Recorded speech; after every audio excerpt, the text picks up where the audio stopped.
जो लक्ष्य था राजनीति में आने का वो अभी पूरा हो चुका है या अभी बाकी है? लक्ष्य तो ऐसी चीज होती है कि एक लक्ष्य को हम अचीव करते हैं तो हम दूसरा टारगेट सेट करते हैं। राजनीति में महिलाओं की सक्रियता और भागीदारी बढ़नी चाहिए और जो हम धरातल पर देखते हैं, संगठन में ले लीजिए या सरकार में ले लीजिए, मुझे लगता है कि जो सक्रियता है वो 10% के आसपास भी नहीं है। जब 50% आबादी खुद ही जो है किसी मुद्दे के साथ एकजुट हो गई, cutting across the caste, creed and religion और पार्टी लाइन, तो फिर वो समझ लीजिए हो ही गया। एमएलए और एमपी का जो चुनाव है, आम आदमी के लिए लड़ना असंभव सा हो गया है। तो जो राजनीति की रूपरेखा चेंज हुई है पिछले समय से अभी तक, बड़ा खतरनाक सवाल है।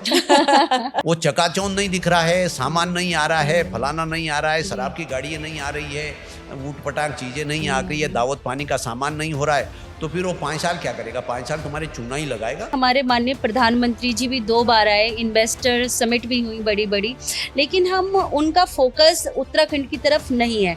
जितना लगा इन्वेस्टर समिट पे, जितना पैसा भी बहाया गया पानी की तरह, बहुत सारी चीज़ें की गई, लेकिन धरातल पर उन कंपनियों का, बड़ी बड़ी कंपनियों का फोकस उत्तराखंड की तरफ नहीं है। उत्तराखंड का भविष्य बड़ा उद्योग नहीं है। हमारे पास इतनी जमीनें ही नहीं हैं कि हम बहुत बड़े उद्योग लगा इंडस्ट्रियल पार्क बना डालें।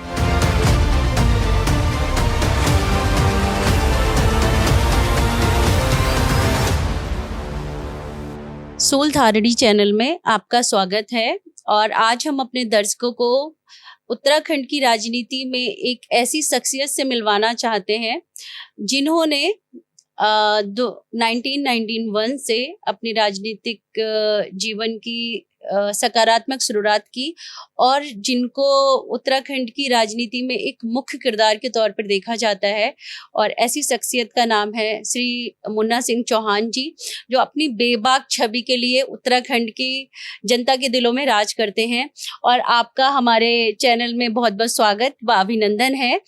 और आज आपसे जो मेरा पहला सवाल रहेगा, क्योंकि आपने बहुत नज़दीक से उत्तराखंड की राजनीति को देखा है और समझा है और यहाँ का दर्द आपकी नज़रों में साफ दिखता है, तो उस पर मेरा ये है कि आपको क्या लगता है कि जो जिन सपनों को लेकर आंदोलन हुआ और जिन सपनों को लेकर यहाँ के लोगों ने आंदोलन किया और ये सफलता पाई, क्या उस सपने को या उस उद्देश्य को हम आज प्राप्त कर पाए? उत्तराखंड बनाने का जो उद्देश्य था हमारा, क्या वो आज सार्थक है? आपको क्या लगता है सर?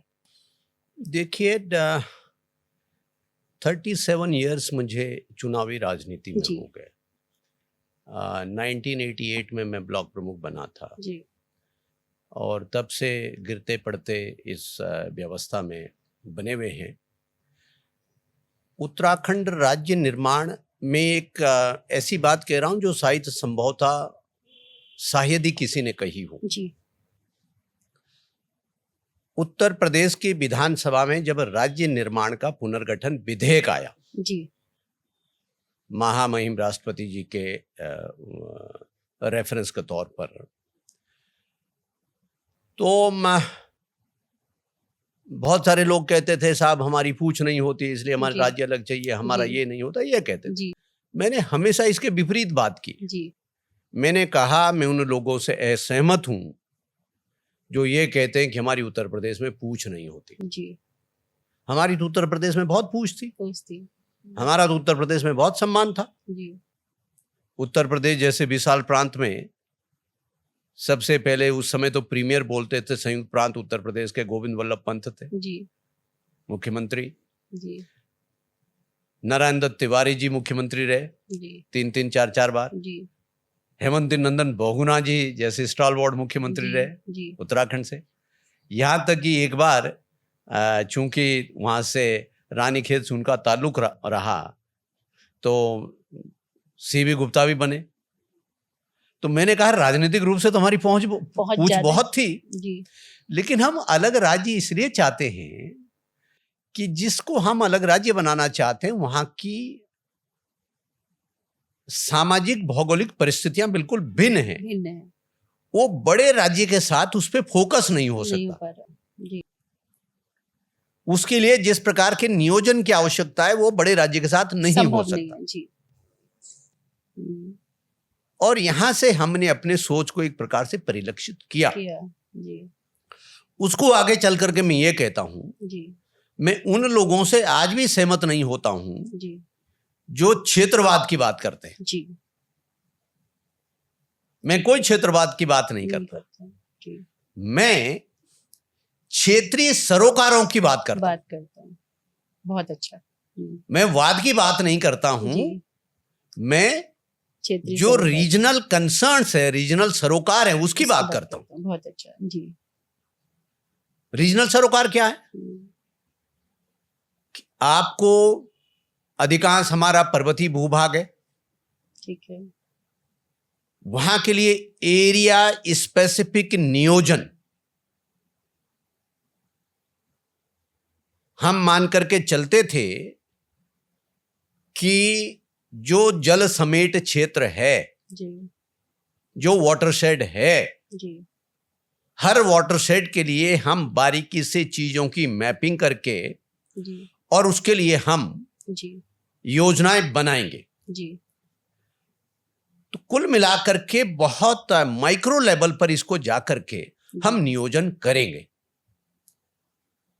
हमने उत्तराखंड राज्य बनने के बाद, जो आपका बुनियादी सवाल था, उत्तराखंड राज्य के बनने के बाद बहुत सारे क्षेत्रों में बहुत आशातीत प्रगति भी की जी बहुत सारे क्षेत्रों में। जो एक वैसे मैं कई बार उसे मिसनॉमर कह लेता हूं जी, लेकिन अब वो इकोनॉमिक ग्रोथ का पैरामीटर है तो है, मेरे कहने से तो नहीं बदलता है। पर कैपिटा इनकम में, पर कैपिटा इनकम में हम कहीं से कहीं पहुंच गए, बिल्कुल। लेकिन पर कैपिटा इनकम में तो हम पहुंचे, लेकिन जो डिस्पैरिटी है जी, जो एक तो होता है इंटर स्टेट डिस्पैरिटी जी, कि अलग अलग राज्यों के बीच में बहुत अंतर है। एक होता है इंट्रा स्टेट डिस्पैरिटी। तो जो इंट्रा स्टेट डिस्पैरिटी है हमारी, उसके ऊपर मैंने अभी जो फाइनेंस कमीशन आया था, उनके चेयरमैन साहब से भी मैंने इस पे एक मुख्यमंत्री जी के यहाँ भोज पे अनौपचारिक बातचीत पे मैंने उनको भी इस बात के लिए विशेष रूप से आग्रह किया कि हमारे यहाँ बड़ी चुनौती जो इंट्रा स्टेट डिस्पैरिटी है उसको एड्रेस करना है। जैसे हरिद्वार, देहरादून, ऊधम सिंह नगर हम जाते हैं तो हमारी पर कैपिटा 2 लाख के करीब है।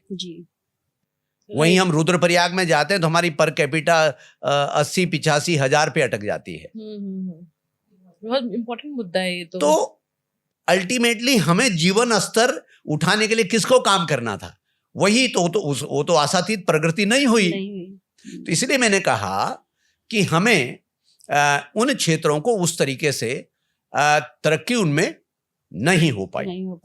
इसलिए मुझे क्या लगता है अभी भी कि हम कई बार हम लोग राजनीतिक रूप से नारा भी लगाते थे पॉलिटिकल पार्टीज को, किसी की भी सरकार हो, किसी भी की सरकार हो, तो सरकारों को क्रिटिसाइज करने के लिए कई बार हम लोग कमेंट भी करते थे कि देहरादून से हल्द्वानी,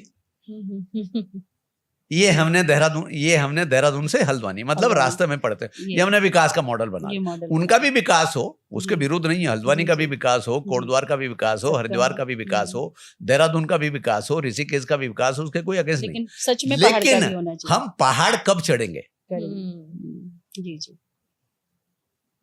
तो कुल मिलाकर के अभी भी कोफ्त नहीं होता है जब हम देखते हैं कि साहब वो अभी भी हमारी बच्चियां कहीं, बच्चे कहीं पर वो नदी खाला पार कर रहे हैं तो वो रस्सी पे वो लेकर के, वो ट्रॉली नहीं उसको बोलना चाहिए, एक झूला रस्सी से खींचते हैं, उस पे करते हैं।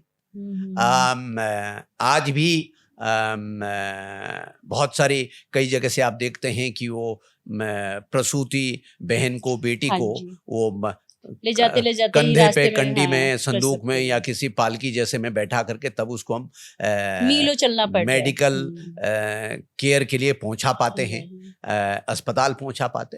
तो ये बुनियादी सवाल है। लेकिन ऐसा भी नहीं है कि मुन्ना सिंह चौहान ने कह दिया और ये हो जाएगा। मैं ऐसा किसी को भी, मैं लोगों से हमेशा कहता हूं कि वो एक कहावत है ना हमारे यहाँ की, Rome was not built in a day. या उसको हिंदी में हम लोग कहते हैं हथेली में सरसों नहीं उगाई जा सकती। ऐसा भी नहीं है कि मैंने कह दिया और मुझे आप कल के रोज कहिएगा और मैं साहब सारी दुनिया एक दिन में बदल दूंगा। No, this requires a consistence efforts और बहुत कंसिस्टेंसी की जरूरत है, बहुत फोकस तरीके से काम करने की जरूरत है और बहुत हमें, लेकिन हम करना क्या चाहते हैं वो हमारे विजन में, हमारी सोच में उसकी क्लैरिटी भी होनी चाहिए।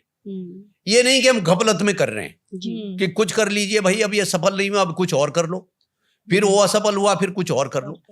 तो let us focused approach, clarity, उसके फॉरवर्ड बैकवर्ड लिंकेजेस को हम प्रॉपरली कड़ी से कड़ी जोड़ करके देखें और फिर हम सुनिश्चित करें कि यहां पर यदि हमें स्थानीय एम्प्लॉयमेंट जनरेट करना है तो कैसे आएगा, हमें स्थानीय लोगों का स्किल डेवलपमेंट का काम करना है कैसे करना है, जो हमारा लोकल जो रॉ मटेरियल है उस रॉ मटेरियल से हम किस प्रकार से वैल्यू एडिशन का काम करा करके लोकल एम्प्लॉयमेंट जनरेट कर सकते हैं। तो ये बाकायदा क्लैरिटी होनी चाहिए हमें, और आज के समय में कमी किसी चीज की नहीं है। ये मैं बहुत दोहरा करके कहता हूं, केवल आज के तारीख में कोई यूं कहें कि विकास केवल वही है कि आप आईटी की बात करेंगे, आप इंडस्ट्री की बात करेंगे, आप मैन्युफैक्चरिंग इंडस्ट्री की बात करेंगे, आप कंप्यूटर की बात करेंगे, आप हवाई जहाज की बात करेंगे, आप ऑटोमोबाइल इंजीनियरिंग की बात करेंगे। तो ऐसा नहीं है कि डेवलपमेंट केवल यही है। आज भी हमारे पास बहुत बड़ा सेक्टर है जो आज भी दुनिया कुछ भी करे लेकिन दुनिया को खाने पीने के लिए तो चीजें आज भी चाहिए ना। बिल्कुल। तो आज फूड इंडस्ट्री है, फूड इंडस्ट्री आज भी एक बहुत बड़ा सेक्टर है। जी। बहुत सारे हमारे कृषि उत्पाद है जिसमें हम जो फूड प्रोसेसिंग इंडस्ट्री है उसके व्यापक विस्तार की तमाम सारे दुर्गम क्षेत्रों में गुंजाइश है। ना केवल पर्वतीय क्षेत्रों में बल्कि मैदानों के गांव में भी, ना केवल पर्वतीय क्षेत्रों में बल्कि मैदानों के गांव में भी। इसीलिए मैंने कहा कि रीजनल सरोकारों पे फोकस करने की जरूरत है। जैसे मैं विधानसभा के अंदर भी देखता हूं, कई बार लोग ऐसी तो बात करने लगते हैं कि मैदान पहाड़ की बात तो करने लगते हैं, तो डिवाइसिव अप्रोच है। बिल्कुल, क्षेत्रवाद, वो तो डिवाइसिव है, उससे तो हम विभाजनकारी करें। बिल्कुल। जबकि जरूरत इस बात की होनी चाहिए भैया, ये क्लैरिटी होनी चाहिए कि पहाड़ों में क्या करने की जरूरत है और मैदानों के गांव है तो वहां क्या करने की जरूरत है। जी, सिस्टमैटिक। मैं हरिद्वार के गांव की बात करूंगा, मैं उधम सिंह नगर के गांव की बात करूंगा, देहरादून के कुछ मैदान के गांव की बात करूंगा, तो मैं वहाँ गन्ना के किसानों को कैसे अधिक से अधिक लाभ मिल सके, क्या बेहतर से पॉलिसी जो हो सकती है ये करेंगे ना बात, ये करेंगे, ठीक है ना। कैसे उनके गेहूं धान के खरीद को बेहतर और सुगम बनाया जा सकता है, कैसे एमएसपी का लाभ उनको दिया जा सकता है, कैसे हम उनका मिडिल मैन के द्वारा उनका शोषण ना हो, बिचौलियों के हाथों वो ठगा ना जाए, ये करेंगे ना। ये मुद्दे रहेंगे जी, इम्पोर्टेंट है। लेकिन पर्वतीय क्षेत्रों में हमें क्या करना पड़ेगा, पर्वतीय क्षेत्रों में हमें करना पड़ेगा कि हम हॉर्टिकल्चर को कैसे वहां के जीवन स्तर को बदलने का काम कर सकते हैं। पर्वतीय क्षेत्रों में कृषि को हम लाभकारी कैसे बना सकते हैं। पर्वतीय क्षेत्रों की समस्याएं क्या है जी। हम उत्पादन करते हैं, हमारा जो भी उत्पादन होता है वो पीस मिल तरीके से होता है, ठीक है। जो हमारा जो उत्पादन होता है उसका वॉल्यूम इतना नहीं होता है, उसको कहते हैं हम लोग अर्थशास्त्र की भाषा में या मार्केटिंग की भाषा में मार्केटेबल सरप्लस। नहीं, आपको बाजार पहुंचाने के लिए आपको एक मिनिमम वॉल्यूम की जरूरत है। 20 किलो तो लेके आप कहीं जाएंगे नहीं सकते, 50 किलो तो आप लेके जाएंगे नहीं, ठीक है। एक आध क्विंटल लेकर के तो आप कहीं जाएंगे नहीं, आपको ट्रांसपोर्टेशन ही आपको वो प्रॉफिटेबल प्रोपोजिशन बनेगा ही नहीं, लिहाजा आप बिचौलियों के भरोसे रह जाएंगे। भैया जिसने कहीं घर आकर के खरीद लिया औने पौने भाव, जिसका आपका 200 रुपए किलो मिल सकता था, आपने 20 रुपए किलो दे दिया, क्योंकि आप उसको नहीं तो कहां धक्के खाते रहे। तो इसलिए आपको मार्केटेबल सरप्लस चाहिए एक जगह पे कि भैया ट्रक लोड होकर के जा सके, एक ट्रक 2 ट्रक जा सके। तो उसके लिए क्या है, क्लस्टर अप्रोच की जरूरत है। बिल्कुल, कि हम जो एग्रीकल्चर एक्टिविटीज करें, हॉर्टिकल्चर एक्टिविटी करें, वो कम से कम क्लस्टर के फॉर्म में हो, ताकि एक जगह पे जी एक कम से कम मिनिमम वॉल्यूम मिल सके, जी जी जिसकी मार्केटिंग की जा सकती की है। जा सके। इस अप्रोच पे काम करने की ओके, जरूरत है। ओके। क्लस्टर डेवलपमेंट के ऊपर राज्य सरकार ने बहुत सारा काम किया भी, बहुत सारे क्लस्टर्स के ऊपर काम किया भी। जी पिछले 3-4 वर्षों में 3-4 साल लगातार उत्तराखंड को कृषि के मैकेनाइजेशन और कृषि के आधुनिकीकरण के ऊपर भारत सरकार के स्तर पर, राष्ट्रीय स्तर पर पुरस्कार भी मिले। जी ये संतोष की बात है। अच्छा, लेकिन मैं यहां पे थोड़ा सा फिर लौट करके आ रहा हूं। पर्वतीय क्षेत्रों में कई बार हम लोग क्या कहते हैं, मैं बहुत सारी विरोधाभासी बातें करता हूं, जी जी जिसको कि यदि सरसरी तौर पर मेरी बात को कोई सुनेगा, कहेगा तो यार ये तो नीतियों के विरुद्ध बात कर रहा है। लेकिन मैं ये कहता हूं, जब आप उसकी गंभीरता में जाएंगे तब आप उसको रियलाइज पता करेंगे। जैसे मैकेनाइजेशन ऑफ एग्रीकल्चर ही सब कुछ नहीं है। वैसे तो हिंदुस्तान के गांव में, लेकिन विशेष रूप से पर्वतीय क्षेत्रों में और हिंदुस्तान के सभी गांव में जी एग्रीकल्चर का एक पूरा इकोसिस्टम है। जी उसमें पशुपालन भी उसी का पार्ट है। जी बिल्कुल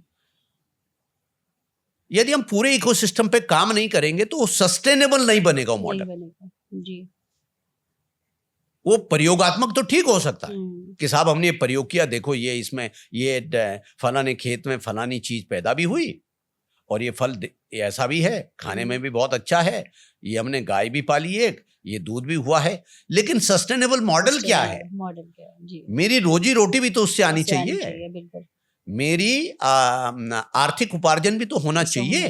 जी सही 2 वक्त का मैंने भोजन कर लिया, इतना तो पर्याप्त नहीं है ना। जी बिल्कुल उसके लिए हमें उसको, जब हम मार्केट इंटरवेंशन की बात करते हैं, जी जब हम उसके मार्केटिंग की बात करते हैं, जब हम उसके फॉरवर्ड और बैकवर्ड लिंकेजेस की बात करते हैं, तो फिर हमें पूरे इकोसिस्टम के ऊपर काम करना चाहिए, पूरे इकोसिस्टम के जी ऊपर। जी जी बहुत अच्छा कहने का मतलब रूट पे काम करना है। और फिर जैसे जैसे एक बात को मैं बहुत छोटा कहता हूं, हमसे बहुत छोटा स्टेट है, जी हमसे बहुत छोटा स्टेट, और एक प्रकार से भारतीय गणराज्य का हिस्सा भी हो, कॉन्स्टिट्यूशनली देर से ही बना सिक्किम, उससे पहले राजशाही थी, चोग्यालों का राज्य था, ठीक है। 75 में वो भारतीय गणराज्य का कॉन्स्टिट्यूशनली हिस्सा बना, ठीक है। वो 100% ऑर्गेनिक स्टेट हो गया जी क्योंकि उन्होंने फोकस तरीके से काम किया, सिस्टमैटिक काम। हम ऑर्गेनिक रिजिम में काम कर रहे हैं, हम स्टेट में, ऐसा नहीं कि हम काम नहीं कर रहे, सरकार बहुत प्रयास कर रही है जी लेकिन क्या है कि हम लोगों के पास कंसर्टेड अप्रोच की कमी है जी फोकस तरीके से हमने उसको नहीं किया। जबकि उत्तराखंड के यदि पर्वतीय क्षेत्रों की आप बात करेंगे तो किसी के कहने से नहीं, we are organic by default. जी जी हम मजबूरी में, जी जी गलती से हम ऑर्गेनिक थे, ऑर्गेनिक जी क्योंकि कमजोर आर्थिक की वजह से या फलाने चीजों की वजह से और केमिकल फर्टिलाइजर वहां पहुंचा नहीं था, तो हम ऑर्गेनिक थे। लेकिन अब उस ऑर्गेनिक फार्मिंग को, ऑर्गेनिक खेती दाती को, ऑर्गेनिक बागवानी को, उसको हमें एक प्रकार से ब्रांड बनाने की जरूरत है। थोड़ा सा प्रयास सरकार ने अभी एक शानदार प्रयास किया, जैसे एक ब्रांड बनाया हाउस ऑफ हिमालय, तो हाउस ऑफ हिमालय एक अच्छा ब्रांड बन गया, उसकी मांग भी बहुत है जी। लेकिन सामान्य परिस्थितियों के विपरीत बता रहा हूं मैं जी। हाउस ऑफ हिमालय को जिस तरीके से हमने लॉन्च किया था, माननीय प्रधानमंत्री जी ने देहरादून के FRI में आकर के जब डेस्टिनेशन उत्तराखंड इन्वेस्टर समिट था तो उसमें प्रधानमंत्री जी ने उसको लॉन्च किया जी। और बहुत उसका आकर्षण भी है। लेकिन सच्चाई यह है इंटरनली कि उस हाउस ऑफ हिमालय के लिए हमें जिस उत्पाद की आवश्यकता है वो उत्पाद अधिकांश मिल नहीं रहे जी। तो हमें वो ऑर्गेनिक उत्पाद बढ़ाने पड़ेंगे, काम करना पड़ेगा। तो जैसा मैंने कहा कि केवल मैन्युफैक्चरिंग इंडस्ट्री ही रोजगार नहीं है। जैसे मैंने कहा कि पर्वतीय क्षेत्रों में, और ऐसा भी नहीं है, लोगों को एक धारणा और बदलनी है कि केवल जो मैन्युफैक्चरिंग इंडस्ट्री में काम करेंगे या आईटी में काम करेंगे या फाइनेंशियल सेक्टर में काम करेंगे वही पढ़े लिखे लोग हैं, वही जानकार लोग हैं। इस माइंडसेट से भी बाहर निकलने की जरूरत है कि जो एनवायरनमेंट के क्षेत्र में काम कर रहे हैं वो बड़ा काम है, जो सस्टेनेबल एग्रीकल्चर के क्षेत्र में काम कर रहे हैं वो बड़ा काम है, जो सस्टेनेबल एनिमल हस्बेंड्री के क्षेत्र में काम कर रहे हैं वो बड़ा काम है, जो सस्टेनेबल लिविंग का जो पूरा एक वो है वो बड़ा काम है। वो भी बहुत पढ़े लिखे लोगों की जरूरत है। बिल्कुल, उसमें कोई लुक डाउन अपॉन करने की जरूरत नहीं है कि साहब अरे ये तो ऐसा ही कोई काम कर रहे होंगे, गांव में कोई लिपापोती कर रहे होंगे, गोबर उठा रहे होंगे, फला। गोबर उठाना कोई बुरी बात नहीं है, लेकिन उनको लुक डाउन अपॉन करने की जरूरत नहीं है। और खुशी की बात यह कि अब बहुत सारे युवा ऐसे आ रहे हैं जो बहुत लुक्रेटिव या बहुत जिसे कहना चाहिए चाक चौबंद वाली जिंदगी को भी छोड़ करके बहुत सारे चीजों पे फोकस कर रहे हैं, एग्रीकल्चर, हॉर्टिकल्चर पे, एनवायरमेंटल प्रोडक्शन के ऊपर, उसके ऊपर काम कर रहे हैं। उसका बहुत ताजा सा मेरे ख्याल से अभी महीने भर पहले का, 1.5 महीने पहले का उदाहरण है। मेरे गांव के करीब तो एक बांध परियोजना बन रही है, लखवाड़ ब्यासी बांध परियोजना। तो जब चूंकि वहां पर मेजर एक्टिविटीज होती है, खोदा पीटी होती है, पर्यावरण को नुकसान होता है, तो एक उसका एक कंपोनेंट होता है CAT plan, catchment area treatment plant. तो वहाँ पे फॉरेस्ट डिपार्टमेंट ने कैचमेंट एरिया ट्रीटमेंट प्लांट के तहत कुछ एक ट्रेनिंग प्रोग्राम चलाया स्थानीय युवाओं के लिए, नेचर गाइड का। तो उस नेचर गाइड के जो वैलिडिटरी कार्यक्रम था उनका, जिस दिन उनको सर्टिफिकेट वगैरह देने, तो मुझसे रिक्वेस्ट किया कि साहब आप आ जाएंगे तो थोड़ा मोटिवेट होंगे। मेरे गांव के नजदीक था तो मैं गया। मेरे घर का बच्चा भी उसमें एक मोटिवेटर था, भाई का ग्रैंडसन। तो मैं गया तो मुझे बड़ी हैरानी हुई, रुद्रप्रयाग का एक नौजवान बाकायदा आईटी इंडस्ट्री को छोड़ करके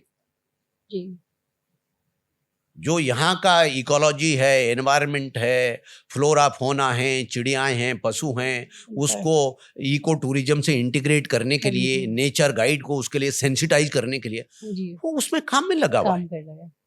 तो इन सब युवाओं से बहुत उम्मीद है। तो मेरा कहने का मतलब यह है कि यहाँ तक तो ठीक है कि हम लोग कहते हैं कि 4 धाम यात्रा हो गई, 3-4 महीने के लिए भीड़ आई, मेरे ख्याल से पर्याप्त नहीं है। और कई बार तो मुझे ये भी लगता है कि ये जो बेतासा भीड़ आती है, कई बार तो वो लाभ कम नुकसान ज्यादा हो जाता है। बिल्कुल, पता नहीं मैं ये कह करके मेरा विरोध होने लगेगा, लोग मुझे ट्रोल करने लगेंगे, लेकिन कई बार मुझे लगता है वो फायदा कम और भीड़ ज्यादा है। दुनिया भर का कचरा यहाँ कर जाते हैं, करकट हमारा प्लास्टिक वेस्ट यहाँ पर वो मिनांस है जी, वो कुरूपित कर रहा है पूरे उसको, उत्तराखंड को पॉल्यूटेट कर रहा है। तो 2 वर्ष पहले वहां पर दिल्ली के अंदर इंडिया हैबिटेट सेंटर में वो IMI गैंगटॉक है, इंडियन माउंटेन इनिशिएटिव, कभी RS टोली और उनके मित्रों ने वो सब मिला करके बनाया था, तो बड़ा काम करते हैं वो। तो वहाँ बुलाया था। तो हिमालय क्षेत्रों में जो फूड पैकेजिंग प्लास्टिक वेस्ट है, फूड पैकेजिंग जो खाने पीने की चीजें ले जाते हैं, प्लास्टिक रैपर से उसको हम वहां फेंक जाते हैं। तो कहने का मतलब हमें इस सब चीजों पे भी सेंसिटाइज कॉन्शियस होना पड़ेगा, जरूरत है।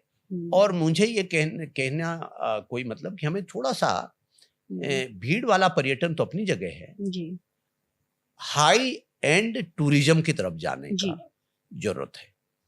हाई एंड टूरिज्म से तात्पर्य मेरा यह है कि जो जिसकी बहुत पेइंग कैपेसिटी है जी, वो 1 महीना घूमने का टाइम नहीं है उसके पास, he want to come for a week जी, लेकिन उसकी कोई सीमा नहीं पैसे खर्च करने, वो खर्च करना चाहते हैं, लेकिन उसके अनुसार हम एक सेंसिटिव अप्रोच लेकर के हम चले जी, तो इस अप्रोच पे भी काम करने कर की सकते हैं जरूरत है। और आपने। थोड़ा सा हम उसको रीडिस्ट्रीब्यूट करें। जी रीडिस्ट्रीब्यूट करें जी कहने का मतलब कुछ जगह हमारे ओवर क्राउडेड हो गए, जी कुछ जगहों की हमारी जो कैरिंग कैपेसिटी है जी वो एग्जॉस्ट हो गई, एग्जॉस्ट जी उनकी क्षमताएं नहीं है। क्षमता नहीं तो इसलिए हमें नए डेस्टिनेशन की तरफ को मूव करना बढ़ना चाहिए इंटीरियर में। जी लेकिन भाई जी कमाई कम हो ज्यादा हो, जी लेकिन एक वर्ड ऑफ कॉशन में उसके साथ हमेशा होना जोड़ता हूं, एक टैग साथ जोड़ता हूं, हम्म, कम व्हाट में, जी जो कुछ भी हो, लेकिन किसी भी कीमत पर हम यहाँ की जो पवित्र संस्कृति है, जो उससे कल्चर कम है, हम्म, जो प्योरिटी है, जी जो हमारी वैल्यूज है, जी जो हमारी इथोज है, उसमें हम किसी भी कीमत पर ना कॉम्प्रोमाइज करेंगे, ना उसको पोल्यूट होने देंगे। होने देंगे ये भी बिल्कुल, उतना ही जरूरी है। नहीं तो भैया यदि आप रुतलेस हो करके, जी आप निर्दयी हो करके जी या इजी मनी के चक्कर में, जी तो हो सकता है कुछ दिन आप काफी कमा लेंगे, जी लेकिन फिर बहुत जल्दी हम बर्बादी के कगार कगार पर पे होंगे। होंगे। वो भी हमें नहीं करना। जी जी मेरा ये मेरा एक क्वेश्चन बहुत इम्पोर्टेंट था आपसे। भी आरक्षण नीति की बात चल रही है, बहुत ज्यादा जोर शोर में है, तो आपने ओबीसी आरक्षण के सर्वे पर सवाल उठाए थे। क्या आपको लगता है कि सरकार ने बहुत जल्दबाजी कर दी डिसीजन लेने में? मैं- क्योंकि ये बहुत इम्पोर्टेंट मुद्दा ये है। बड़ा इंपॉर्टेंट इशू है। और मैंने वही फिर कहा, जी जब समझ नहीं होती लोगों की तो वाद की बात करते हैं, हम्म, और यदि आदमी थोड़ा सा समझदारी से बात करेंगे तो सरोकारों की बात करते जी हैं। जी Right. जी मैंने उत्तराखंड की गैरसैंण सत्र में जब ये ओबीसी का इशू उठाया, जब एक बिल सरकार आया था। पायलट कर रही जी, थी, और जी। मैंने एक प्रकार से उसको एक प्रकार से उसका ये भी व्याख्या निकाली मीडिया ने कि अपने सरकार का ही बिल इन्होंने रुकवा दिया, जी जी विरोध कर दिया। विरोध ऐसा या नहीं रुकवाने जैसा कोई विषय जी, नहीं है। विषय नहीं था हमारी जी, पार्टी, मेरी खुद की पार्टी बिल्कुल, भारतीय जनता जी। पार्टी, इस बात के लिए हमें प्रेरित करती है इंटेंशन आपका कुछ कि बेहतर करने का आपको था मतलब जी, एक सजग लेजिस्लेटर रहना जी। है, तभी तो आप कंट्रीब्यूट कर पाएंगे। बिल्कुल, आंख बिल्कुल। बंद करके हाथ खड़ा करने के लिए ये नहीं है ना। नहीं है ना आप सुझाव बिल्कुल तो देंगे ना। हाँ लाखों लोगों ने चुना है जी तो जब मैंने उसकी चर्चा की तो बहुत सारे लोगों को जो ऊपरी तौर पर सोचते उनको लगा कि शायद कोई मैदान पहाड़ की बात कर रहा हूं। बात कर रहे हैं, जी जी वो मैदान पहाड़ का विषय विषय नहीं नहीं था जी था, वो उत्तराखंड का सरोकार था। सरोकार था जी मैंने लोगों से कहा कि जो कास्ट है, एससी हो, एसटी हो जी या बिल्कुल। ओबीसी हो, जी वो स्टेट स्पेसिफिक है। ठीक है सही बात है। एक राज्य की ओबीसी है और दूसरे राज्य में ओबीसी नहीं नहीं है। है, वहां आपको बेनिफिट नहीं मिल बिल्कुल सकता। बिल्कुल एक राज्य का एससी हो, दूसरे राज्य में आपको उसका बेनिफिट नहीं मिल मिलेगा सकता। जी जी एक राज्य का एसटी हो, उसको आपको दूसरे राज्य में बेनिफिट नहीं जी, मिल सकता। जी इसलिए मैंने कहा स्पेसिफिकली जी कि भैया बिजनौर का अंसारी, उसको उत्तराखंड में ओबीसी का लाभ नहीं मिल सकता, नहीं मिल उत्तराखंड के सकता। अंसारी को मिलेगा। आंसर भी मिलेगा जी ठीक है आजमगढ़ के यादव को उत्तराखंड में ओबीसी का लाभ नहीं मिल सकेगा, नहीं मिल उत्तराखंड सकता। के यादव को मिलेगा। मिलेगा हिमाचल का कोई ओबीसी है, वहां क्या एक बंजारा कम्युनिटी होती है, वो हिमाचल में एससी है, जी उत्तराखंड में ओबीसी है। ओबीसी जाहिर सी तो बात जब है। मैंने इन बातों को किया तो लोगों ने सोचा शायद ऐसा है। जी कुछ लोगों के मन में भ्रांति भी हुई, जैसे मैं आपको बहुत खुलेपन के साथ कह रहा हूँ, हरिद्वार के जो हमारे माननीय विधायक थे और उधम सिंह नगर के कुछ विधायक थे, उनके मन में ऐसा आया कि शायद मैं कोई तराई या मैदान के खिलाफ बात कर रहा हूँ। जी जी अब क्या होता है देखिए, जी उसके कुछ दिनों बाद ही ये उठाया था मैंने मसला नगर निकायों के चुनाव नगर से, चुनाव में जी रैपिड सर्वे से जी संबंधित जी था। मेरे यहाँ एक नगर पंचायत है सेलाकुंड, जी उसका मैंने 1-to-1 मैपिंग कराई है। ओ एक एक वोटर लिस्ट उठा करके वोटर लिस्ट के एक एक मतदाता का सत्यापन कराया, बताइए बड़ी बात और उस सूची में 6000 ओबीसी की गणना थी। उस 6000 में 1993, 6000 में से 1993 ओबीसी उनको गिना गया जो उत्तराखंड के निवासी नहीं थे। ओ 1993 बहुत बड़ी संख्या जी मनगणत नहीं कह रहा हूं कि बताइए, ये आपने इतने सर्वे हजार कराया। इतने जी, गिन जी, करके बाकायदा गिन करके। 1993। जी जी तो ये विषय जो आपने उठाया बहुत जरूरी था, जिस पे किसी का तो ध्यान ही नहीं था बाकायदा जब जी। सेलेक्ट कमेटी में गया ये विषय, जी सेलेक्ट कमेटी में गया तो सेलेक्ट कमेटी में बाकायदा कमेटी ने आग्रह किया, जो वो एकल कमीशन था रैपिड सर्वे के लिए जस्टिस ब्रह्म सिंह वर्मा जी की अध्यक्षता वाला, तो जस्टिस ब्रह्म सिंह वर्मा जी से कमेटी ने, सेलेक्ट कमेटी ने रिक्वेस्ट किया कि आप समिति की मदद करने के लिए आप समिति की मदद करें। और उन्होंने एक बहुत सदाशयता दिखाई, बहुत उदारता दिखाई, और वो बाकायदा कमेटी में, जबकि रिटायर्ड हाई कोर्ट के जज थे, एक्टिंग सीजीआई थे, तो सामान्यतः उनको ऐसे नहीं बुलाते, तो हमने अग्रेस किया तो वो आए, उन्होंने सदा ही उदारता दिखाई और वो कमेटी में आए। और वो बात एक अलग है कि उन्होंने कमेटी में कहा कि मैं तो कमेटी में इसलिए आया साहब, चौहान जी यहाँ पर है, इसलिए मैंने सोचा कि यहाँ ठीक बात होगी। तो खैर वो उनकी महानता थी, मेरी महानता उसमें कुछ नहीं है, ये उनकी विनम्रता थी। तो अब देखिए, अब चुनाव से ये कोई चुनाव मेरा उद्देश्य नहीं था। अब बेसिक टीचर्स की भर्ती प्रक्रिया शुरू हुई, प्राइमरी टीचर्स की भर्ती प्रक्रिया शुरू। उसमें बहुत सारे प्रत्याशी ऐसे आ गए कि उन्होंने डीएलएड तो करा उत्तर प्रदेश के ओबीसी के सर्टिफिकेट से, और टीचर भर्ती में आ गए उत्तराखंड के ओबीसी के सर्टिफिकेट से। तो सबसे ज्यादा मेरे पास हरिद्वार के विधायक आए। इस विधायकों ने की इस बात की से कहा कि भाई साहब वो तो सही बात है, हमारे हरिद्वार के बच्चों को बहुत नुकसान हो रहा है। जी। वो बगल के उत्तर प्रदेश वाले पहले भी डीएलएड वहां के सर्टिफिकेट पे कर लिया, और अब यहाँ से सर्टिफिकेट बना के अब हमारे बच्चों के केस जो है वहां भर्ती में भी लाइन में खड़े हुए। तो जो पहले ये समझ रहे थे कि मैं उनके खिलाफ बात करूं, उनके समझ में आ गई कि मैं उनके भी हित में बात कर रहा हूँ। प्रैक्टिकली सही बात कर रहे हैं, ये समझ में आया उनको। उधम सिंह नगर का मैंने बताया, जिसपे शायद एक आध 2-4 दिन मेरे पुतले भी फूके होंगे। वहां मैंने कहा यहाँ एक नमो शूद्र कम्युनिटी है। वो एक अलग बात है कि वो बांग्लादेश लिबरेशन के वॉर से पहले वो विस्थापन वगैरह पूर्वी पाकिस्तान से, उनके सर्टिफिकेट में भी पूर्वी पाकिस्तान से विस्थापित लिखा जाता था, अब लिखना उसको बंद किया। तो वो एक अलग है, उसमें सम्मान है, वो हमारी सरकार की नीति है, और आज जो हमारा पार्ट है उसमें सम्मान। लेकिन मैंने कहा भाई उनको नमो शूद्र कहते हैं कम्युनिटी को। बंगाल में नमो शूद्र है, पश्चिम बंगाल में जो नमो शूद्र है वो वहाँ एससी है, जो कॉन्स्टिट्यूशन का चैप्टर 19 है और एंट्री नंबर 34 है, ऐसा कुछ है, गलत भी हो सकता है। तो उसमें जो है वो नमो शूद्र अंकित है। उस आधार पर यूपी के जमाने में, उस आधार पर यूपी के जमाने में भारत सरकार को प्रस्ताव गया कि साहब वहां नमो शूद्र एससी है, तो यहां भी इनको एससी कर दिया जाए। फिर उत्तराखंड के समय भी एक प्रस्ताव भेजा। तो भारत सरकार में जो वो प्रस्ताव गया, तो जो तर्क मैं दे रहा हूं यही तर्क भारत सरकार ने दिया। आरजीआई में गया, वो रजिस्ट्रार जनरल ऑफ जो सेंसस एंड उसमें जब गया तो उन्होंने कहा एक राज्य का दूसरे राज्य को कोई संबंध नहीं है, कास्ट जो है स्टेट स्पेसिफिक है।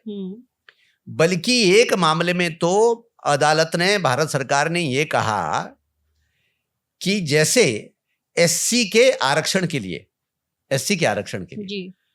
सबसे बड़ा कारण माना जाता है एससी के आरक्षण में छुआछूत, अनटचेबिलिटी। भले ही आज नहीं, आज कानूनी रूप से भी हम उसको परमिट नहीं करते, तो ये अच्छी बात है। लेकिन यदि सैकड़ों सालों पहले भी वो बैकग्राउंड में छुआछूत रहा है, तो सबसे बड़ा कारण है शेड्यूल कास्ट कम्युनिटी घोषित करने के लिए। तो उसमें यहां तक कहा भारत सरकार ने और कोर्ट ने कि जब आप माइग्रेट कर जाते हैं एक स्टेट से या एक समाज से, तो दूसरी जगह आपके जो वो छुआछूत के जो फैक्टर्स हैं वो डिसअपियर हो जाते हैं। बिल्कुल। वो जो लक्षण है वो गायब हो जाते हैं। क्योंकि हमें छुआछूत कहाँ करता है लोग, परे अड़ोस पड़ोस में जो हमें जानते हैं। आप अपरिचित जगह जाते हैं तो वहां कोई आपसे छुआछूत नहीं करेगा। इसलिए ये माना कि माइग्रेशन के साथ आपकी वो बातें खत्म हो जाती हैं। तो लोग चूंकि उस गंभीरता तक जाते नहीं है, इसलिए ऐसे ही करने लगते हैं। इसलिए कुल मिलाकर कर फिर दूसरी बात एक और है, इसके साथ में हमेशा एक बात और कहता हूं, शायद इस जो मैंने थोड़ा सा मैं उस विषय से हट के बात कर रहा हूँ, नहीं कोई बात नहीं, कि एक बात मैं बार बार कहता हूँ कि उत्तराखंड एक बॉर्डर स्टेट है, उत्तराखंड एक फ्रंटलाइन स्टेट है। जी। डेमोग्राफिक प्रोफाइल जिस प्रकार की चेंजेज आ रहे हैं उसमें हमें बहुत सावधानी बरतने की जरूरत है कि किस प्रकार का सेटलमेंट हो रहा है, क्योंकि हम नेशनल सिक्योरिटी को जेपार्डाइज नहीं कर सकते। नेशनल सिक्योरिटी को जेपार्डाइज नहीं कर सकते। तो इसलिए सावधानी भी बरतनी जरूरत है। और देखिए, इसमें कोई बुरा मानने की भी कोई बात नहीं होती। मैं तो अभी रिसेंटली महाराष्ट्र में गया हुआ था, उससे पहले मैं राजस्थान में था, पिछले सालों में मैं उधर तमिलनाडु में था। वो कहा जाता है ना, भारत की यूनिटी इन डाइवर्सिटी। तो यूनिटी इन डाइवर्सिटी का मतलब ये बिल्कुल नहीं है कि आप अपनी क्षेत्रीय पहचान को खत्म कर दें। बिल्कुल। यूनिटी इन डाइवर्सिटी का मतलब बिल्कुल नहीं है कि आप अपनी जो आपकी आइडेंटिटी है उस आइडेंटिटी को आप मिटाई दो कि पता ही ना कुछ दिनों में पता चले कि उत्तराखंडी है कौन जी। उत्तराखंड की मौलिकता क्या है। बिल्कुल। तो मौलिकता को भी तो बनाए रखना है ना। तो इसमें कौन से संकोच करने की जरूरत है? इसमें काय हीन भावना पैदा करने की जरूरत है। जो उत्तराखंड की मौलिकता है उस मौलिकता को बनाए रखना चाहिए, चाहे वो कल्चरल मौलिकता है, चाहे वो भाषाई मौलिकता है, चाहे वो एथनिक मौलिकता है, उसको बनाए रखने की जरूरत है ना। जी बिल्कुल। इसलिए इसको टोटलिटी में समझने की जरूरत है। जी। इस पर आपने बहुत अच्छा, जहाँ तक आपने जो जवाब दिया उसमें कहीं ना कहीं ये आ गया कि उत्तराखंड बनने के बाद जितना हमने कल्पना की थी उस स्तर तक हम अभी तक नहीं पहुंच पाए हैं, और हमें पहाड़ों में या पर्वतीय इलाकों में बहुत ज्यादा करने की जरूरत है। ये बहुत ज्यादा करने की हुआ जी, काफी कुछ हुआ, लेकिन बहुत ज्यादा करने की जरूरत है। अभी हम अपने उस जो हमारा 25% भी नहीं कर पाए। राज्य निर्माण के समय जो उत्तराखंड राज्य निर्माण का एक सोच थी, जी, जो एक लक्ष्य था जी, उस लक्ष्य से हम ये भी बहुत दूर है। जी बहुत दूर। और इस समय अच्छी बात यह है जी, कि प्रधानमंत्री जी ने हमें दो बहुत बड़ी बातें दी है। एक तो उन्होंने रिसेंटली जब वो बाबा केदार के धाम में आए थे, देखो कई बार विचार भी बहुत बड़ी चीज होती है। कहते ना कि वो जमीन पे महल बनाने से पहले हवा में बनाना पड़ता है। विचार बड़ी चीज। एक तो उन्होंने कहा कि 21वीं सदी का तीसरा दशक उत्तराखंड का दशक होगा। ये कैचवर्ड है जी, कि हमें सभी सेक्टर्स में अपने आप को डाइवर्सिफाई भी करना है और बहुत तेजी से काम करने की जरूरत है। हाँ, उन्होंने साथ ही ये भी कहा कि हमारी ताकत हमारा ह्यूमन कैपिटल है, हमारा जो मानव संसाधन है वो हमारी ताकत है जी। दुनिया का कोई ऐसा क्षेत्र नहीं है जहां उत्तराखंड का व्यक्ति नहीं है जहां उसने अपनी काबिलियत साबित नहीं की। महिला पुरुष, लड़के लड़कियां, दोनों हमारे युवाओं ने जी, तो वो हमारी ताकत है। एक बात उन्होंने 11 साल पहले कही थी जी, उस बात पे शायद बहुत कम लोगों का ध्यान है जी। तब वो गुजरात के मुख्यमंत्री थे जी, और ये मेरा सौभाग्य रहा कि मोदी जी की 2014 की सबसे पहले इलेक्शन रैली मैंने कराई थी। अच्छा, वाओ, दैट्स ग्रेट। डाक पत्थर मेरे यहाँ हरबटपुर एक जगह है विकासनगर में, वहां कराई थी मैंने। अच्छा, तब लोग थोड़े से ये भी सोचते थे यार मोदी जी की कराएंगे, कैसे कराएंगे। तो आई सेड की सबसे पहले मैंने इलेक्शन रैली उनकी कराई थी। मैंने कराई थी, मतलब पार्टी ने कराई थी, लेकिन मैं उसका कन्वीनर था। न्यूज रैली का कन्वीनर था। भारतीय जनता पार्टी के कार्यकर्ताओं ने कराई, लेकिन मेरे विधानसभा में तो मैं कन्वीनर था उस रैली का। बहुत शानदार रैली हुई थी। उस मैदान का नाम भी मोदी ग्राउंड पड़ गया था। अब तो मैंने वहां बस अड्डा वगैरह बना दिया, तो मोदी ग्राउंड लगा जी। फिर उसके बाद देहरादून में भी उनकी एक सामान्य पार्टी की रैली हुई थी जी। उन्होंने एक बहुत इंपॉर्टेंट बात कही थी, लेकिन अब मैं दुर्भाग्य कहूं या क्या कहूं कि मैं शायद it was given a miss आने वाले सालों में। उन्होंने तब कहा था, उन्होंने एक मॉडल की बात की थी उत्तराखंड राज्य के डेवलपमेंट के लिए।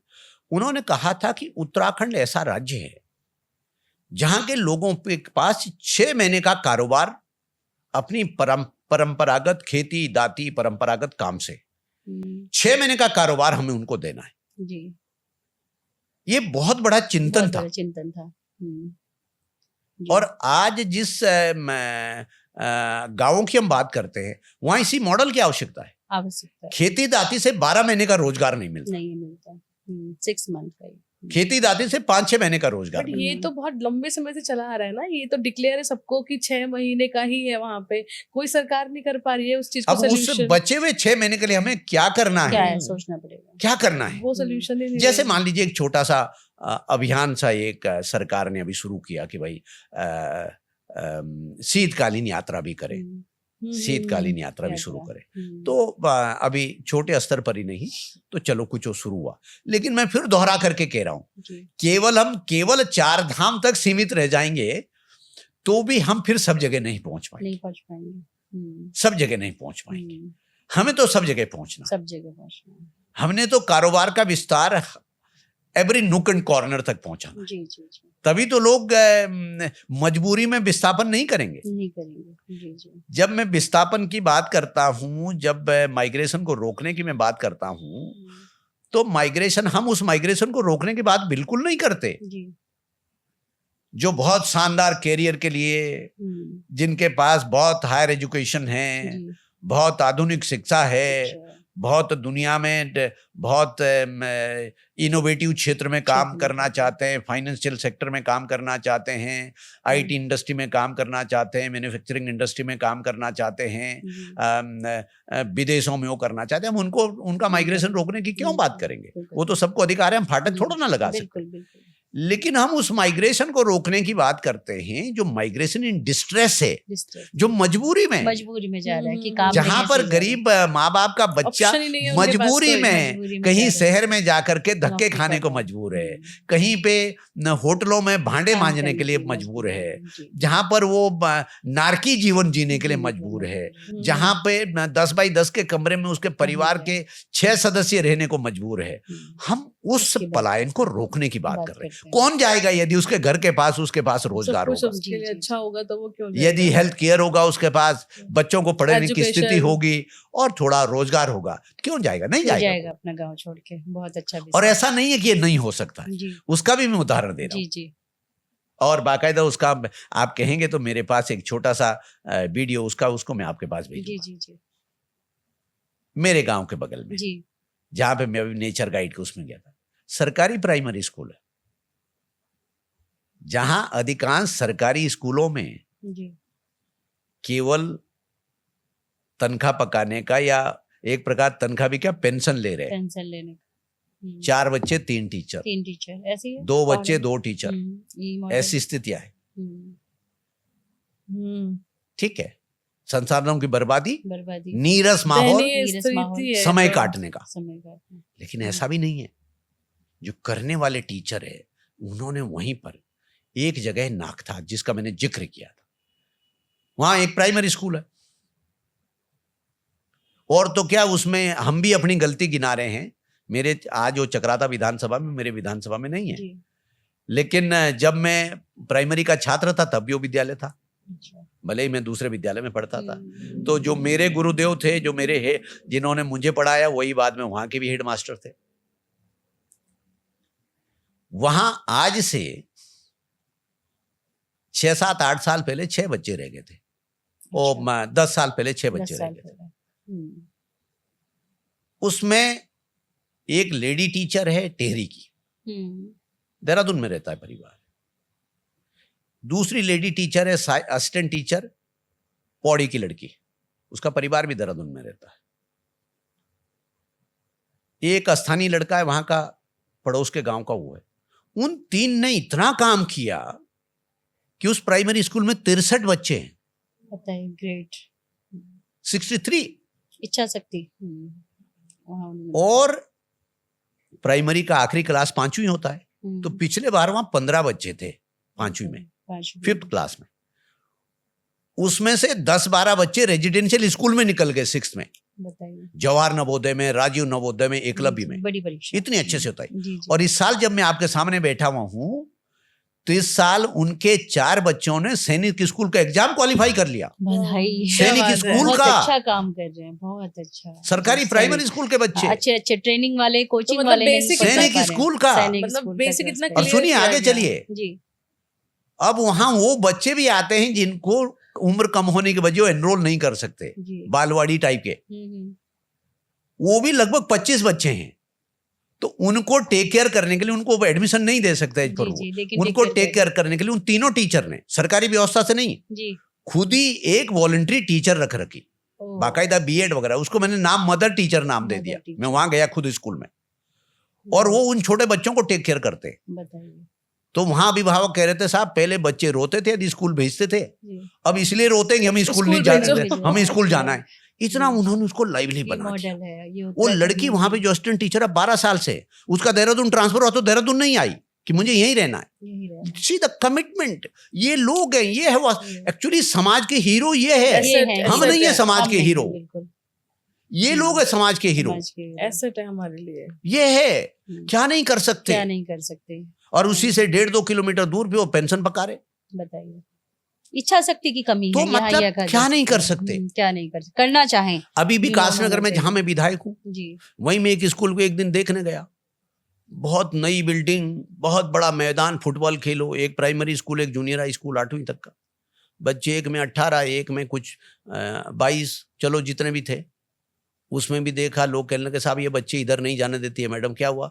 जो दोनों टीचर उनका लड़ रही हैं रोज आपस में, थाने तक उनका झगड़ा, ओह, ठीक है, ईगो प्रॉब्लम, ये फलाना, program। मैदान में भी लकीर खींच रखी। ओह, इतने ओह। मूर्खतापूर्ण काम। महत्वपूर्ण है। ये क्या शिक्षा बहुत देंगे? मुझे गुस्सा आया। जी, खंड जी, शिक्षा जी। अधिकारी को मैंने कहा कि इनको जी। पनिश करो दोनों को, जी, जी, ठीक है जी, करके। जी। उससे 1.5 किलोमीटर आगे मेरे ही क्षेत्र में, ये मैं जहां की बात कर रहा हूँ ये छोटू वाला, अच्छा। आगे मैं गांव में गया, क्या नाम, बादामा वाला, केवल प्राइमरी स्कूल। दुख हुआ मुझे कि मेरी विधानसभा में पुराना प्राइमरी स्कूल, बहुत अच्छी कंडीशन भी नहीं, देखा एक ही टीचर। वहां गांव वाले कहने लगे साहब ये तो संडे को भी आ जाते हैं गुरुजी, अच्छा। ये तो बच्चे को मोटरसाइकिल से खुद ले आते हैं घर से। उन्होंने भी यही कर रखा है कि बच्चे 5th तक का है, जी। लेकिन पढ़ाना सब चीजों को, सब ये कुछ भी कर फिर नवोदय, राजीव नवोदय, जवाहर नवोदय, एकलव्य, उसके लिए तैयार कराना, सैनिक स्कूल के लिए तैयार कराना, और फिर बच्चे जो क्वालिफाई करते हैं उनकी एक अचीवर्स की एक वॉल बना रखी है, वॉल बना उस रखी उनके है। फोटो पूरे डिस्प्ले करते जी, हैं। जी, तो Motivation मोटिवेट मिले, कैसे हाँ। किया जाता है? कैसे एक टीचर है। एक टीचर। तो ये वास्तव में they are the real heroes of society. जी, जी, तो ऐसे लोगों को हमारी अप्रोच ही होनी चाहिए। होनी चाहिए। ये कह करके तो भाई काम चलेगा नहीं, अरे यार यहाँ क्या रखा पड़ा गांव में, यहाँ कौन रहेगा भाई, अरे यहाँ तो कुछ है नहीं भाई। कल एक मास्टर जी मेरे पास आ गए, अच्छे भले नौजवान, इतना सुगम है जगह कि विकासनगर शहर से 15 मिनट में वहां लांगा पहुंच जाते हैं। वो ये आने आ रखे थे साहब, लांगा दुर्गम का विद्यालय पहला दुर्गम का था। तो मैंने जी। उनको जवाब दिया कि जिन अंधों ने इसको दुर्गम का विद्यालय बना रखा था ना, उनके खिलाफ मैं कार्रवाई करूंगा, लेकिन ये दुर्गम का नहीं है। नहीं और यदि आप दुर्गम का लाभ इस विद्यालय में रहना चाह रहे हो तो कभी नहीं मैं मिलने दूंगा आपको। मिलने दूंगा। जी, जी। मजाक बना करके रख रखा। मजाक बनाया। गवर्नमेंट भी मोटिवेशन नहीं दे रही तो है, ये जो लोग सब अच्छा काम कर रहे हैं उनको। घालमेल रहता है, जुगाड़बाजी रहती जुगाड़ है, रहती है। किसी को एडजस्ट करना है, वो अच्छा भला वॉकिंग डिस्टेंस पर है या 15 मिनट के ड्राइव पर है, उसको दुर्गम बना दिया। दुर्गम बना दिया। ये वो सुगम दुर्गम है दुर्गम का है। जहाँ जी, जी, जी। टोपी भी सिर से निकल जाए, उनको कोई पूछने वाला नहीं। पूछने वाला नहीं है ना। तो पहाड़ में काम नहीं करना चाहते, चाहे यही शिक्षक हो मेरा कहने चाहे का डॉक्टर। मतलब ये है कि हम, हमारे गांव देहात में पुरानी कहावत है ना हमारे देश में, सारा धान 9 पणसरी, जी। मत तोलिए। आप सबको एक गज से मत नापिए। मुझे तो ऑफ लेट ये भी लगता है कि जो बहुत दुर्गम के, जहां विषम है, मैं बार बार इस बात के लिए, ये भी मेरा सोच का पार्ट है।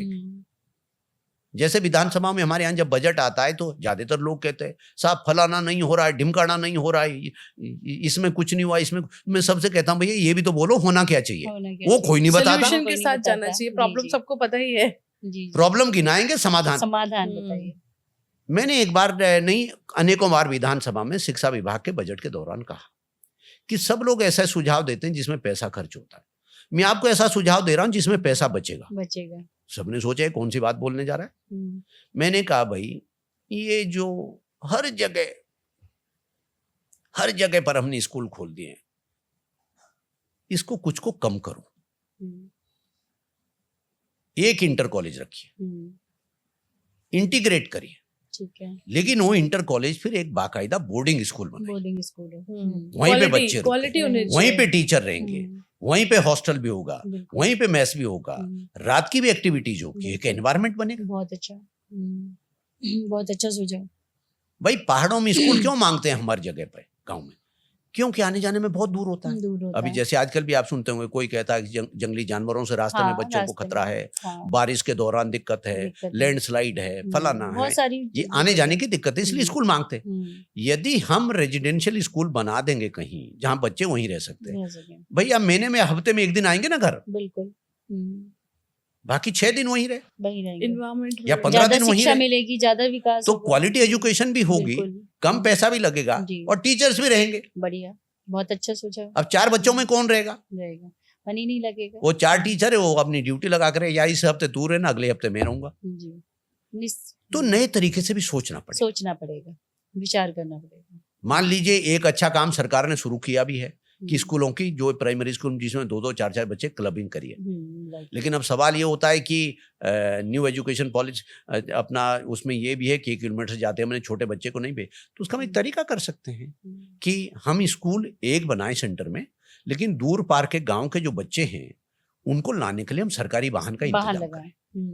करें, घर से लाएंगे भी, ताकि बच्चा किसी कोई खतरा भी ना हो ना रास्ते हो। में, हम उसको गांव से लाएंगे और गांव छोड़ेंगे, छोड़ के आएंगे, लेकिन स्कूल बड़ा ही बनाए। बड़ा ही बना। ऐसा मेरा सोचने का बहुत अच्छा तरीका है। सुझाव मैं कोई रॉकेट साइंस की बात आपसे नहीं जी, कर जी, रहा नहीं हूँ कर रहे हैं। कि बहुत मैं कहने धरातल लग की जाऊं बात कि कही है। साहब वो मैं ऐसा फैक्ट्री बना दूंगा, क्योंकि ये बड़ी बड़ी बातें करना बहुत आसान होता है, आसान है। लेकिन मैं तो ये मानता हूं कि बड़े समस्याओं का रास्ता छोटे छोटी छोटी चीजों से निकलता है। बहुत अच्छा। बड़ी बहुत बातें कई अच्छा। बार हवा में ही रह जाती है। जी, जी, जी। छोटी चीजों से बड़े समस्याओं का समाधान जी, निकलता जी, है। मैं आपका ध्यान आकर्षित करना चाहती हूँ।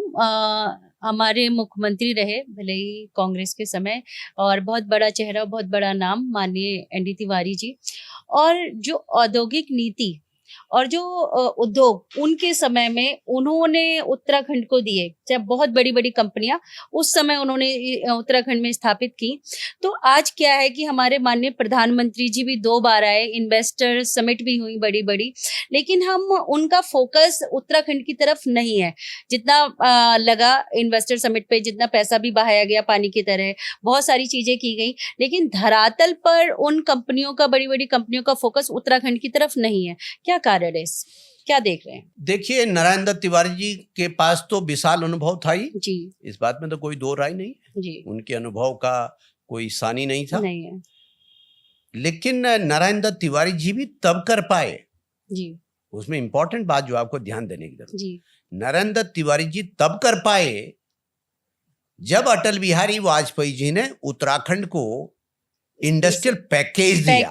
जी, जी, जी, हाँ, जिसमें टैक्स हॉलिडे दिया। हाँ, जी, तो टैक्स हॉलिडे मिला, जी, और उन्होंने अटल बिहारी वाजपेयी जी इतने बड़े विशाल मन के व्यक्ति थे, जी, उन्होंने कोई उसको राजनीतिक चश्मे से नहीं देखा। नहीं देखा। उन्होंने उत्तराखंड को तो न्यूली क्रिएटेड स्टेट था, उसको तो इंडस्ट्रियल पैकेज दिया ही, टैक्स हॉलिडे दिया ही। जी, हमसे 30 साल पहले जो राज्य बना था हिमाचल, उसको भी दिया उसको भी पैरेलली, दिया, साथ जी, ही साथ। हम्म, और हिमाचल और उत्तराखंड में सब जगह वो जो इंडस्ट्रियल रिवॉल्यूशन आया था, जी, उसकी वजह से आया था। जी, वो कहने को तो 10 साल का था, लेकिन टर्मिनेट होने की तिथि से 10 साल आगे तक का था। आगे तक था। जी, जी, तो उसकी वजह से जी, जो जितने बड़े इंडस्ट्रियल जी, बड़ी इंडस्ट्री थी वो इस क्षेत्र में आई।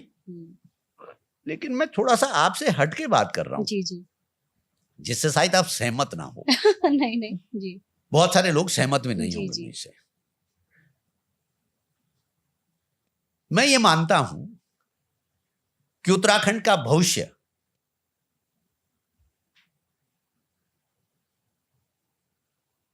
बड़ा उद्योग नहीं है। हमारे पास जमीनें ही नहीं इतनी, हमारे पास इतनी जमीनें ही नहीं हैं कि हम बहुत बड़े उद्योग लगा इंडस्ट्रियल पार्क बना डालें। भले ही अभी आपने कहा मोदी जी के रिजीम में एक बहुत बड़ा काम हुआ, जी, बहुत बड़ा काम होने जा रहा है। जी, अमृतसर से कलकत्ता जी। इंडस्ट्रियल कॉरिडोर पे जी। बहुत तेजी से काम हो रहा है। काम चल रहा है जी। तो इस इंडस्ट्रियल कॉरिडोर की वजह से एक पूरा के पूरा उद्योग का एक इकोसिस्टम तैयार होगा तैयार होगा। और बाकायदा ऊधम सिंह नगर में खुरपिया फार्म और प्रयाग फार्म के अंदर हम लोग उसमें बहुत तेजी से काम भी कर रहे हैं। करेंगे। ठीक है। प्रयाग फार्म ऊधम सिंह नगर में उसकी जमीन को सरकार में निहित करने के लिए मैंने लगभग 1 दशक तक वहां आंदोलन भी चलाया। अच्छा जिस आंदोलन का संरक्षक मैं खुद रहा हूँ जी। खुरपिया और प्रयाग फार्म का जी। हजारों एकड़ जमीन है। वो इलाहाबाद हाई कोर्ट में केवल केसेज में दफन था। जी। हमने बहुत प्रयास करके उसको नैनीताल हाई कोर्ट मंगाया। जी। बहुत सारी उस जमीनों को जो लीज पर थी लोगों की वो सरकार में वापस निहित कराई जी। और उसको फिर इंडस्ट्री और तमाम सारी चीजों के लिए अलॉटमेंट कराई। कार्य किया। कुछ थोड़ा बहुत हम प्रयास भी कर रहे हैं कि भूमिहीनों को थोड़े से पट्टे वगैरह भी मिल जाए जो अभी नहीं हुआ उसके लिए थोड़ी लैंड मार्क करी। खैर वो अलग विषय। अच्छा जी। वो तो हमारा सोशियो पॉलिटिकल मूवमेंट था। मैं ये मानता हूँ जी। क्योंकि यदि हमने बहुत बड़े उद्योग लगाए भी तो उससे हमारे आर्थिकी का तो तरक्की हुई, टैक्स कलेक्शन बढ़ा, पर कैपिटा इनकम बढ़ी, रोजगार अभी भी इंडस्ट्री में स्थानीय लोगों को कम है, अदर को ज्यादा, बाहर से आने वालों को ज्यादा है। मैं किसी बाहर वाले का विरोध नहीं कर रहा हूं, लेकिन ऐसे अप्रोच के पीछे इंडस्ट्री की नेगेटिव सोच रहती है। ऐसा नहीं कि स्थानीय व्यक्ति वो काम नहीं कर सकता जो बाहर से आकर के, वो डिस्करेज करते हैं लोकल्स को लगाने में। क्यों? उनको लगता है लोकल लगेगा तो यूनियन बनाएगा, धरना प्रदर्शन करेगा, उसको लोकल सपोर्ट मिल जाएगा, बाहर का कोई आएगा तो उसको सपोर्ट देने वाला कोई नहीं होगा, फलाना होगा। वो कान पकड़ी भेड़ बोलते हैं ना, कान पकड़ी भेड़ होगी। तो ये अप्रोच है, नेगेटिव अप्रोच काम करती है। तो इस पे भी हमें ध्यान देने की जरूरत है कि ये ध्यान लगा है, उद्योग लगे हैं तो स्थानीय लोगों को हमने कागज पे जियो भी कर रखा है 70% स्थानीय लोगों को, लेकिन वो होता नहीं है, हो नहीं रहा है, उस पर भी ध्यान देने की। लेकिन मैं जो मूल बात कह रहा था कि भारी उद्योग हमारा बहुत सुरक्षित भविष्य नहीं है। हमारा सुरक्षित भविष्य है लघु उद्योग, छोटे छोटे पहाड़ों, लघु उद्योग जिसको हम स्प्रेड आउट कर सके, जी जी, जो ट्रांसपोर्ट इफेक्टिव हो, जी, जो कैपिटल इंटेंसिव नहीं बल्कि लेबर इंटेंसिव। मैं जरा शब्दों का बहुत संभल करके इस्तेमाल करता हूं। कैपिटल इंटेंसिव नहीं बल्कि लेबर इंटेंसिव। जी जी जी। उत्तराखंड की भौगोलिक हमने को देखते हैं नरेंद्र नगर के अंदर 7 स्टार स्पा बना दिया। कौन सा है, आनंदा या क्या है? जी जी, ठीक है, वो भी कंट्रीब्यूट कर रहा होगा हमारी इकोनॉमिक ग्रोथ को, लेकिन उस तर्ज पर नहीं कंट्रीब्यूट कर रहा है जो हमारे सोच के केंद्र में। जी।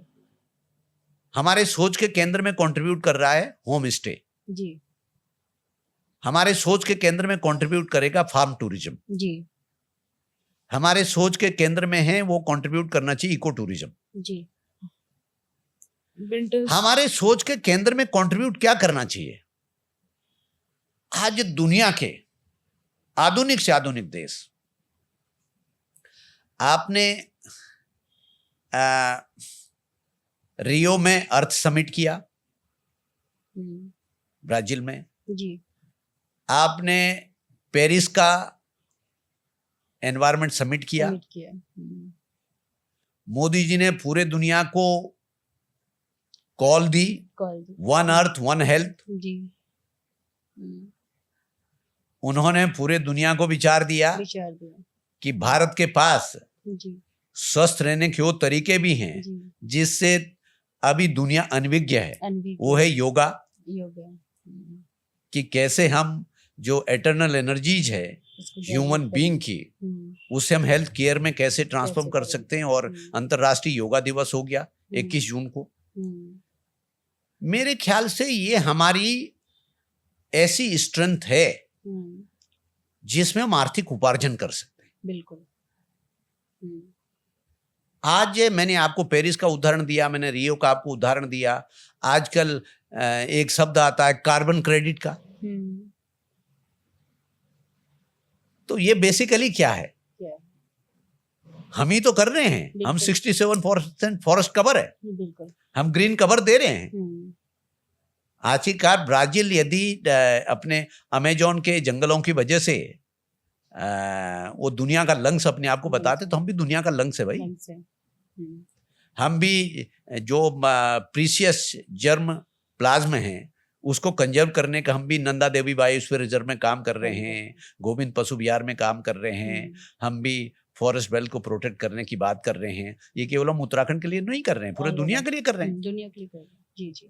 तो अब इस अप्रोच पर हमें काम, इसमें भी एक्सपर्टीज के तौर पे हमें काम करने की जरूरत है। इसमें भी हमारी आर्थिक तरक्की हो सकती है। इसमें भी हमें एम्प्लॉयमेंट, सरकार को एम्प्लॉयमेंट इसमें खोजना चाहिए कि फॉरेस्ट बेल्ट के प्रोटेक्शन के नाम पर किस प्रकार से हम लोकल एम्प्लॉयमेंट जनरेट कर सकते हैं। और उस लोकल एम्प्लॉयमेंट जनरेट करने के लिए जो कॉस्ट आएगी, जो लोकल एम्प्लॉयमेंट देने के लिए जो कॉस्ट आएगी, उसका जो फाइनेंशियल बर्डन आएगा, वो फाइनेंशियल बर्डन देश और दुनिया के स्तर पर लोग उठाएं जी। हम उसको प्लीड करें। बिल्कुल, बहुत अच्छा। अर्थात उसको हम ये कह सकते हैं कि we are qualified to demand a compensation for these environmental services. तो इसलिए पिछले बार जब 15th फाइनेंस कमीशन आया था, तो 15th फाइनेंस कमीशन के सामने, चूंकि पार्टी की तरफ से मुझे और मेरे साथ एक साथी को ड्राफ्ट किया गया था पार्टी के साथ, फाइनेंस कमीशन के सामने पार्टी की तरफ से राय रखने को, तो हमने एनवायरमेंटल सर्विसेज के एवज में जो फंड्स के डिवोल्यूशन में उसके लिए कहा कि नहीं, इसको वेटेज मिलना चाहिए। तो 10% वेटेज हमें पहली बार पिछले बार मिला था। इस बार दूसरी टीम थी हमारी, तो सरकार ने, हम लोगों ने इस बार पार्टी की तरफ से भी हमारे दूसरे मित्र लोग थे, तो यदि भी हमने 20% वेटेज डिमांड किया, देखिए क्या देता है 16 फाइनेंस कमीशन। लेकिन मेरा कहने का मतलब है, चलो फाइनेंस कमीशन जो दें सो दें, हम ये कह रहे हैं कि ये भी हमारी स्ट्रेंथ है, ये भी हमारे आर्थिक उपार्जन का जरिया बन सकता है। लेकिन भैया भूखे पेट भजन ना होए गोपाला। ना हम उपदेश दें सारे, हम नौजवानों को बैठा करके खूब मोटिवेट करें, हम उनको कहें भैया ये भी करना, ये भी करने को, कहेंगे चचा करेंगे तो सब कुछ, भाई साहब करेंगे तो सब कुछ, ताऊ जी करेंगे तो सब कुछ, ठीक है, लेकिन भैया वो उसका रोजी रोटी का क्या होगा, मिलेगा क्या इसके बदले में? तो हमें रियलिस्टिक भी होने की जरूरत है। Let us have a pragmatic approach.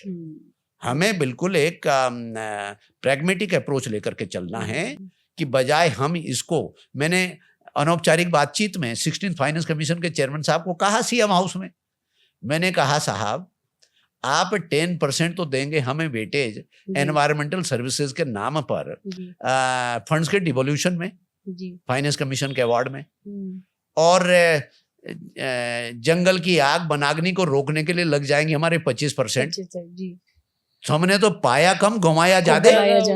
जी। ये मैंने उनको तर्क दिया कि हमें तो मिला कम और दिया हमने ज्यादा। तो इसलिए यदि आप वास्तव में चाहते हैं कि इन एनवायरमेंटल सर्विसेज को हम लोग, तो इसके लिए क्या करेंगे? इसके लिए फिर ये करेंगे कि हम यो 3 महीने के लिए फायर वॉचर नहीं रखेंगे जंगलात वाले, 3 महीने के लिए दिहाड़ी के मजदूर, फिर हमें 12 महीने के लिए एनवायरमेंटल सर्विसेज की सेवा करने वाले इको टास्क वर्कर्स रखने पड़ेंगे, जिनको 12 महीने रोजी रोटी की भी गारंटी है और वो काम भी करेंगे बिल्कुल सब चीजों का। फॉरेस्ट फायर को भी टेक केयर करेंगे और उस जंगल को और एनरिच करने के लिए, उस फॉरेस्ट वेल्थ को, उस वाइल्ड लाइफ को और एनरिच करने के लिए काम भी करेंगे बिल्कुल। ऐसा मेरा सोचना रहता है। जी, बहुत अच्छा। अब कौन मेरी कितनी सुनता है वो बात की बात है। नहीं, बहुत अच्छा विषय उठाया। सर मेरा एक क्वेश्चन बहुत इम्पोर्टेंट था, जिसमें मैंने आते से भी चर्चा की थी, हमारे पॉलिटिशियन पॉइंट ऑफ व्यू से था कि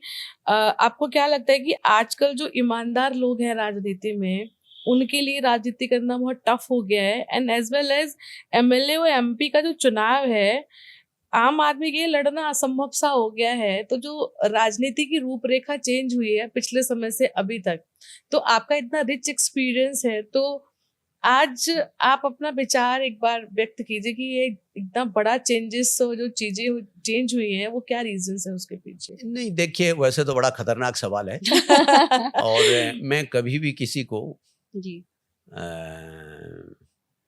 सर्टिफिकेट नहीं बांटता। जी मैं काम से काम मतलब रखता हूँ। नहीं नहीं, ठीक है। और लेकिन ये अपना आप में यथार्थ है।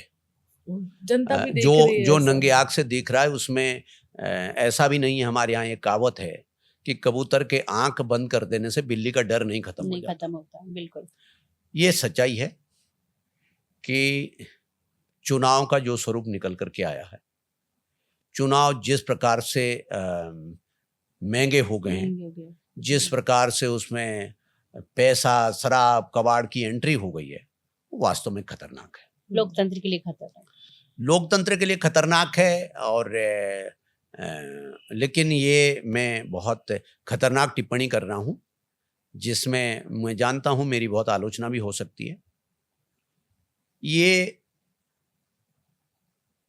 एक हाथ से ताली नहीं बज सकती। नहीं बचती।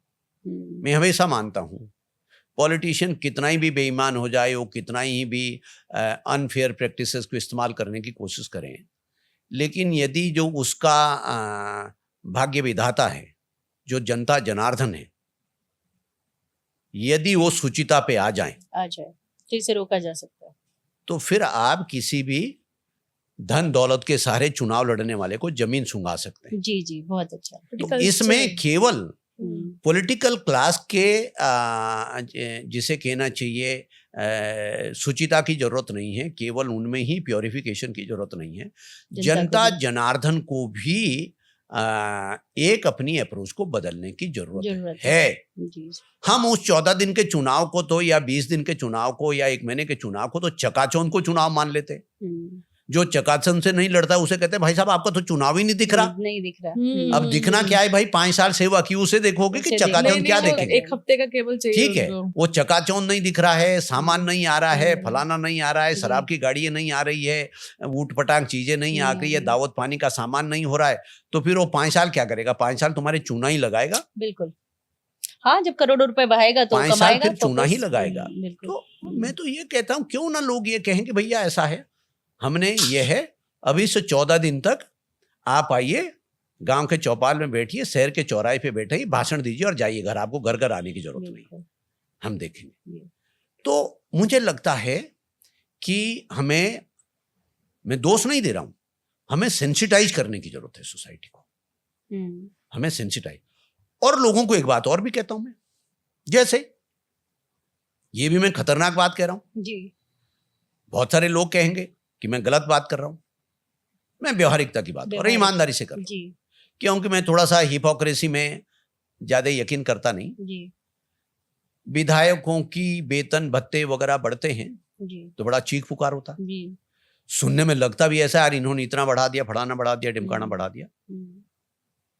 बढ़ना चाहिए नहीं बढ़ना चाहिए वो एक अलग का विषय में उसमें टच। लेकिन मैं ये भी मानता हूं कि जब तक किसी सांसद, विधायक या जनप्रतिनिधि कोई और भी, चाहे वो आपके म्यूनिसिपल चेयरमैन है, चाहे म्यूनिसिपल काउंसलर है, जब तक वो पद पर हैं, आपको उसको काम करने के लिए सहूलियतें देनी चाहिए। बिल्कुल।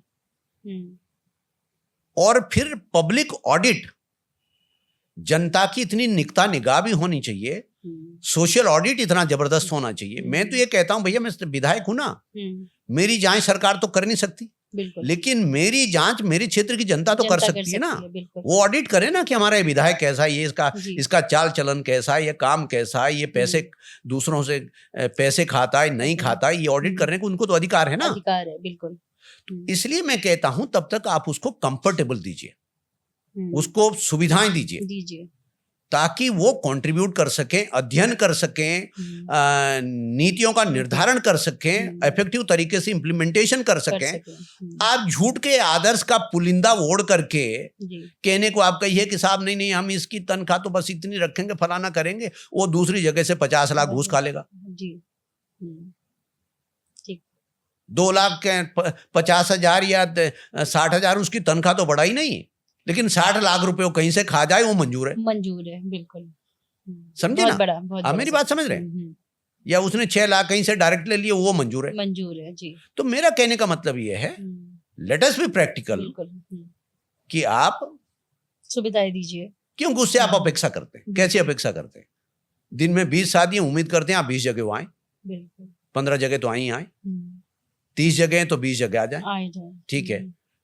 घटना दुर्घटना हो गई कहीं तो आप उसमें उम्मीद भी करते जाने हैं कि आपका जनप्रतिनिधि हो, प्रधान हो, काउंसलर हो, वो है, विधायक है, ब्लॉक प्रमुख है, अध्यक्ष जिला पंचायत है, आप उम्मीद करते हो घटना स्थल पे पहुंचे, वहां रिलीफ के काम में सम्मिलित हो। तो पैदल तो दौड़ के आएगा नहीं, बिल्कुल। किसी घोड़ा गाड़ी से उसको आना पड़ेगा, संसाधन की उसको जरूरत पड़ेगी। तो मेरा कहने का, मैं थोड़ा सा बहुत प्रैक्टिकल बात करता हूं कि आप तब तक सुविधाएं उसको दीजिए। मैं तो कहता हूं प्रधान भी, सबसे छोटे लेवल पर गांव का प्रधान भी, क्यों वो गांव की विकास की योजनाओं में हाथ साफ करे। जब उसका वेतन उसको 3,000 होगा, 6,000 होगा भत्ते तो करेगा। दीजिए, आप उसको भत्ते दीजिए, वो ठीक से काम कर सके। करेगा। और फिर योजनाओं का आपका क्रियान्वयन बिल्कुल जिसे कहना चाहिए जीरो टॉलरेंस होना चाहिए गड़बड़ियों के लिए।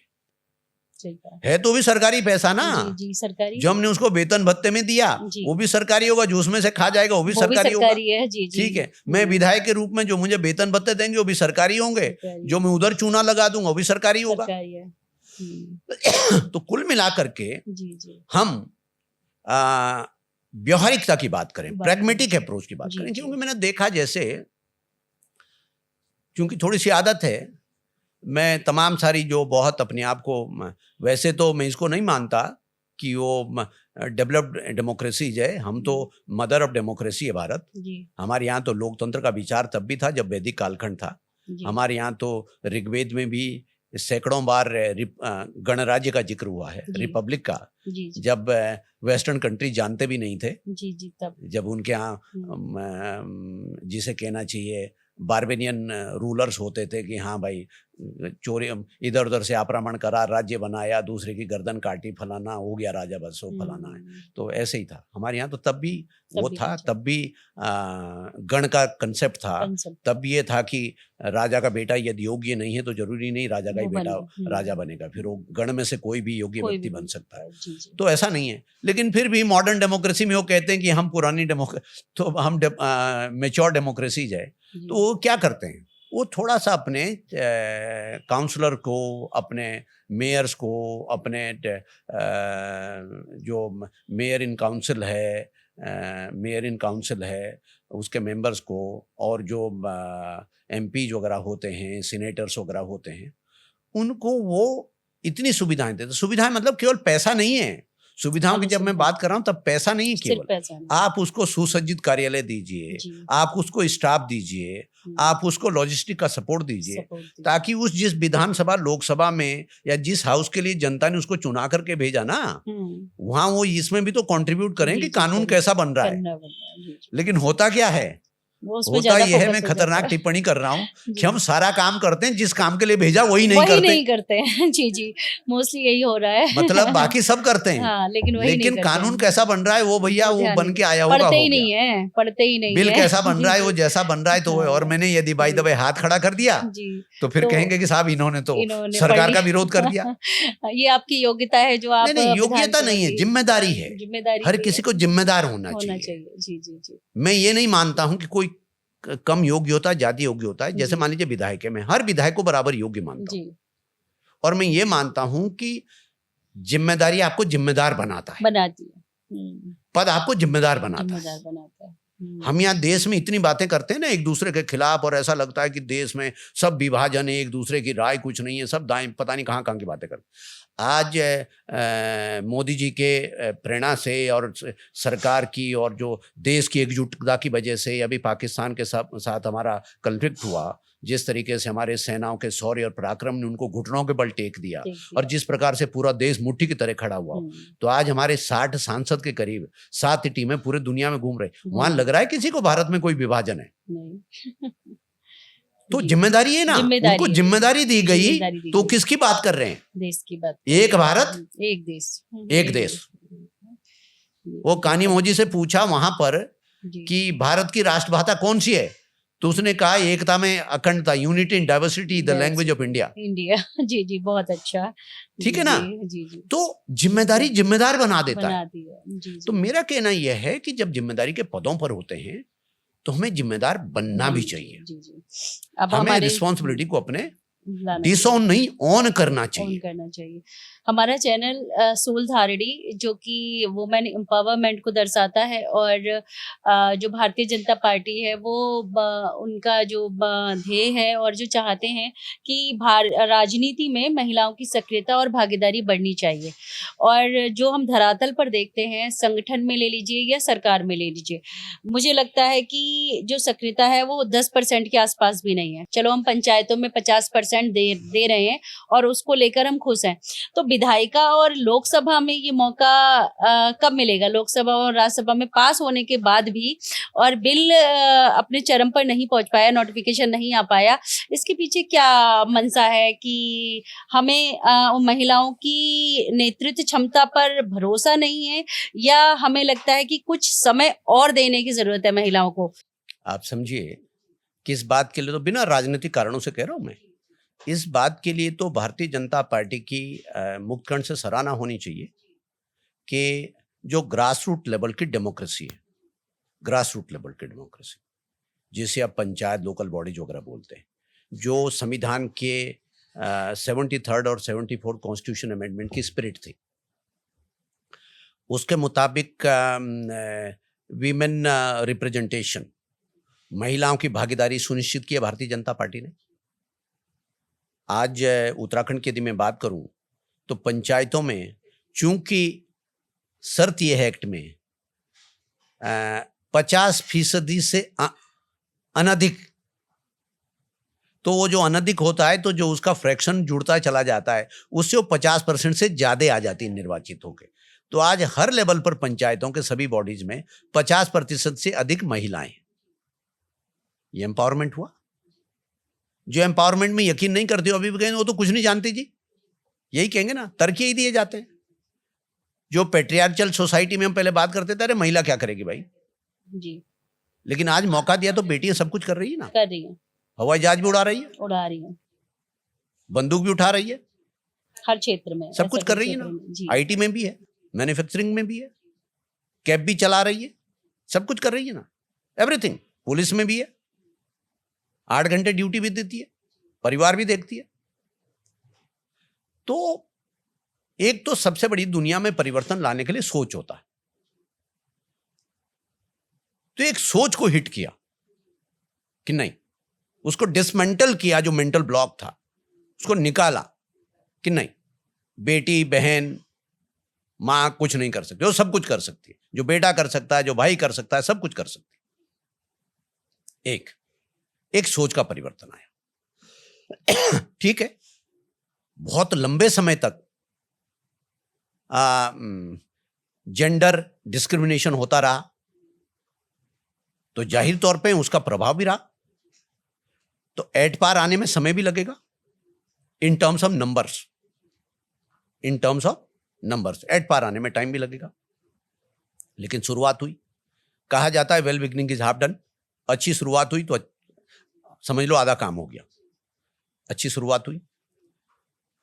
अब बहुत सारी जगह ये भी होता है, जैसे पंचायतों वगैरह में है, हम ही सुनते हैं बहुत सारी जगह, वो प्रधान पति है, वो प्रमुख पति है, कहीं तक तो अध्यक्ष जिला पंचायत पति भी है। हमारे यहाँ नहीं चलता ऐसा, ठीक है, हम लोग इंडिपेंडेंट है हमारी वर्क।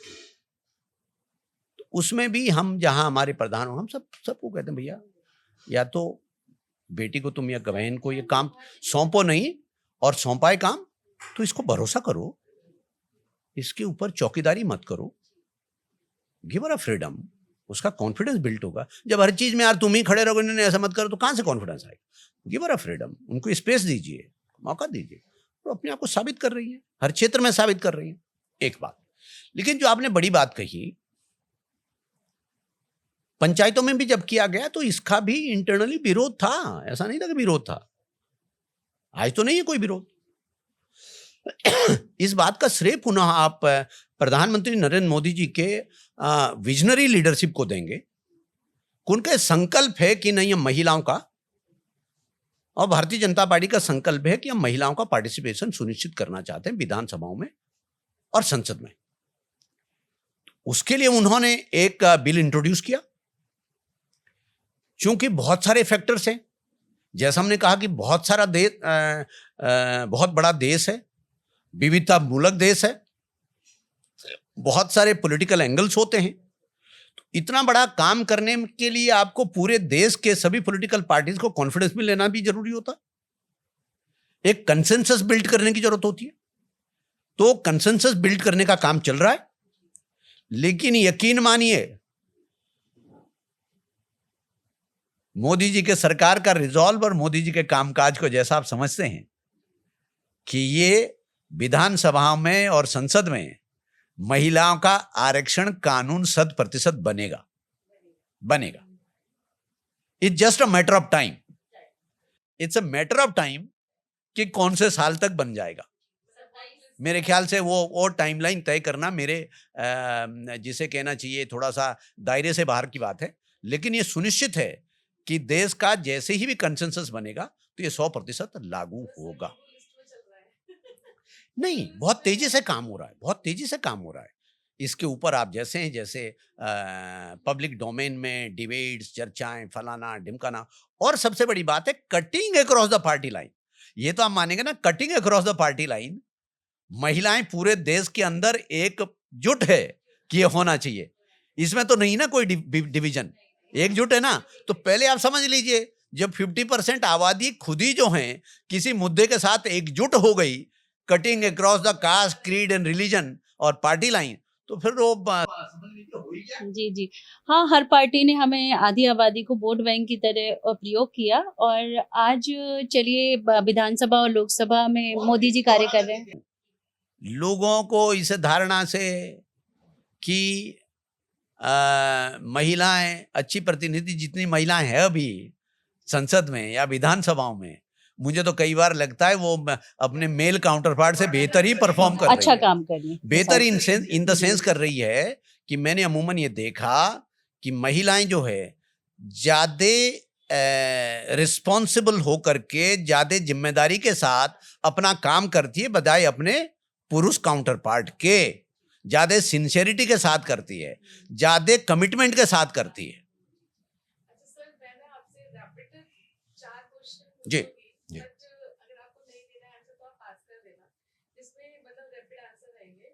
क्या राजनीति इंसान को अकेला कर देती है? नहीं, ऐसा नहीं, राजनीति तो जोड़ती है।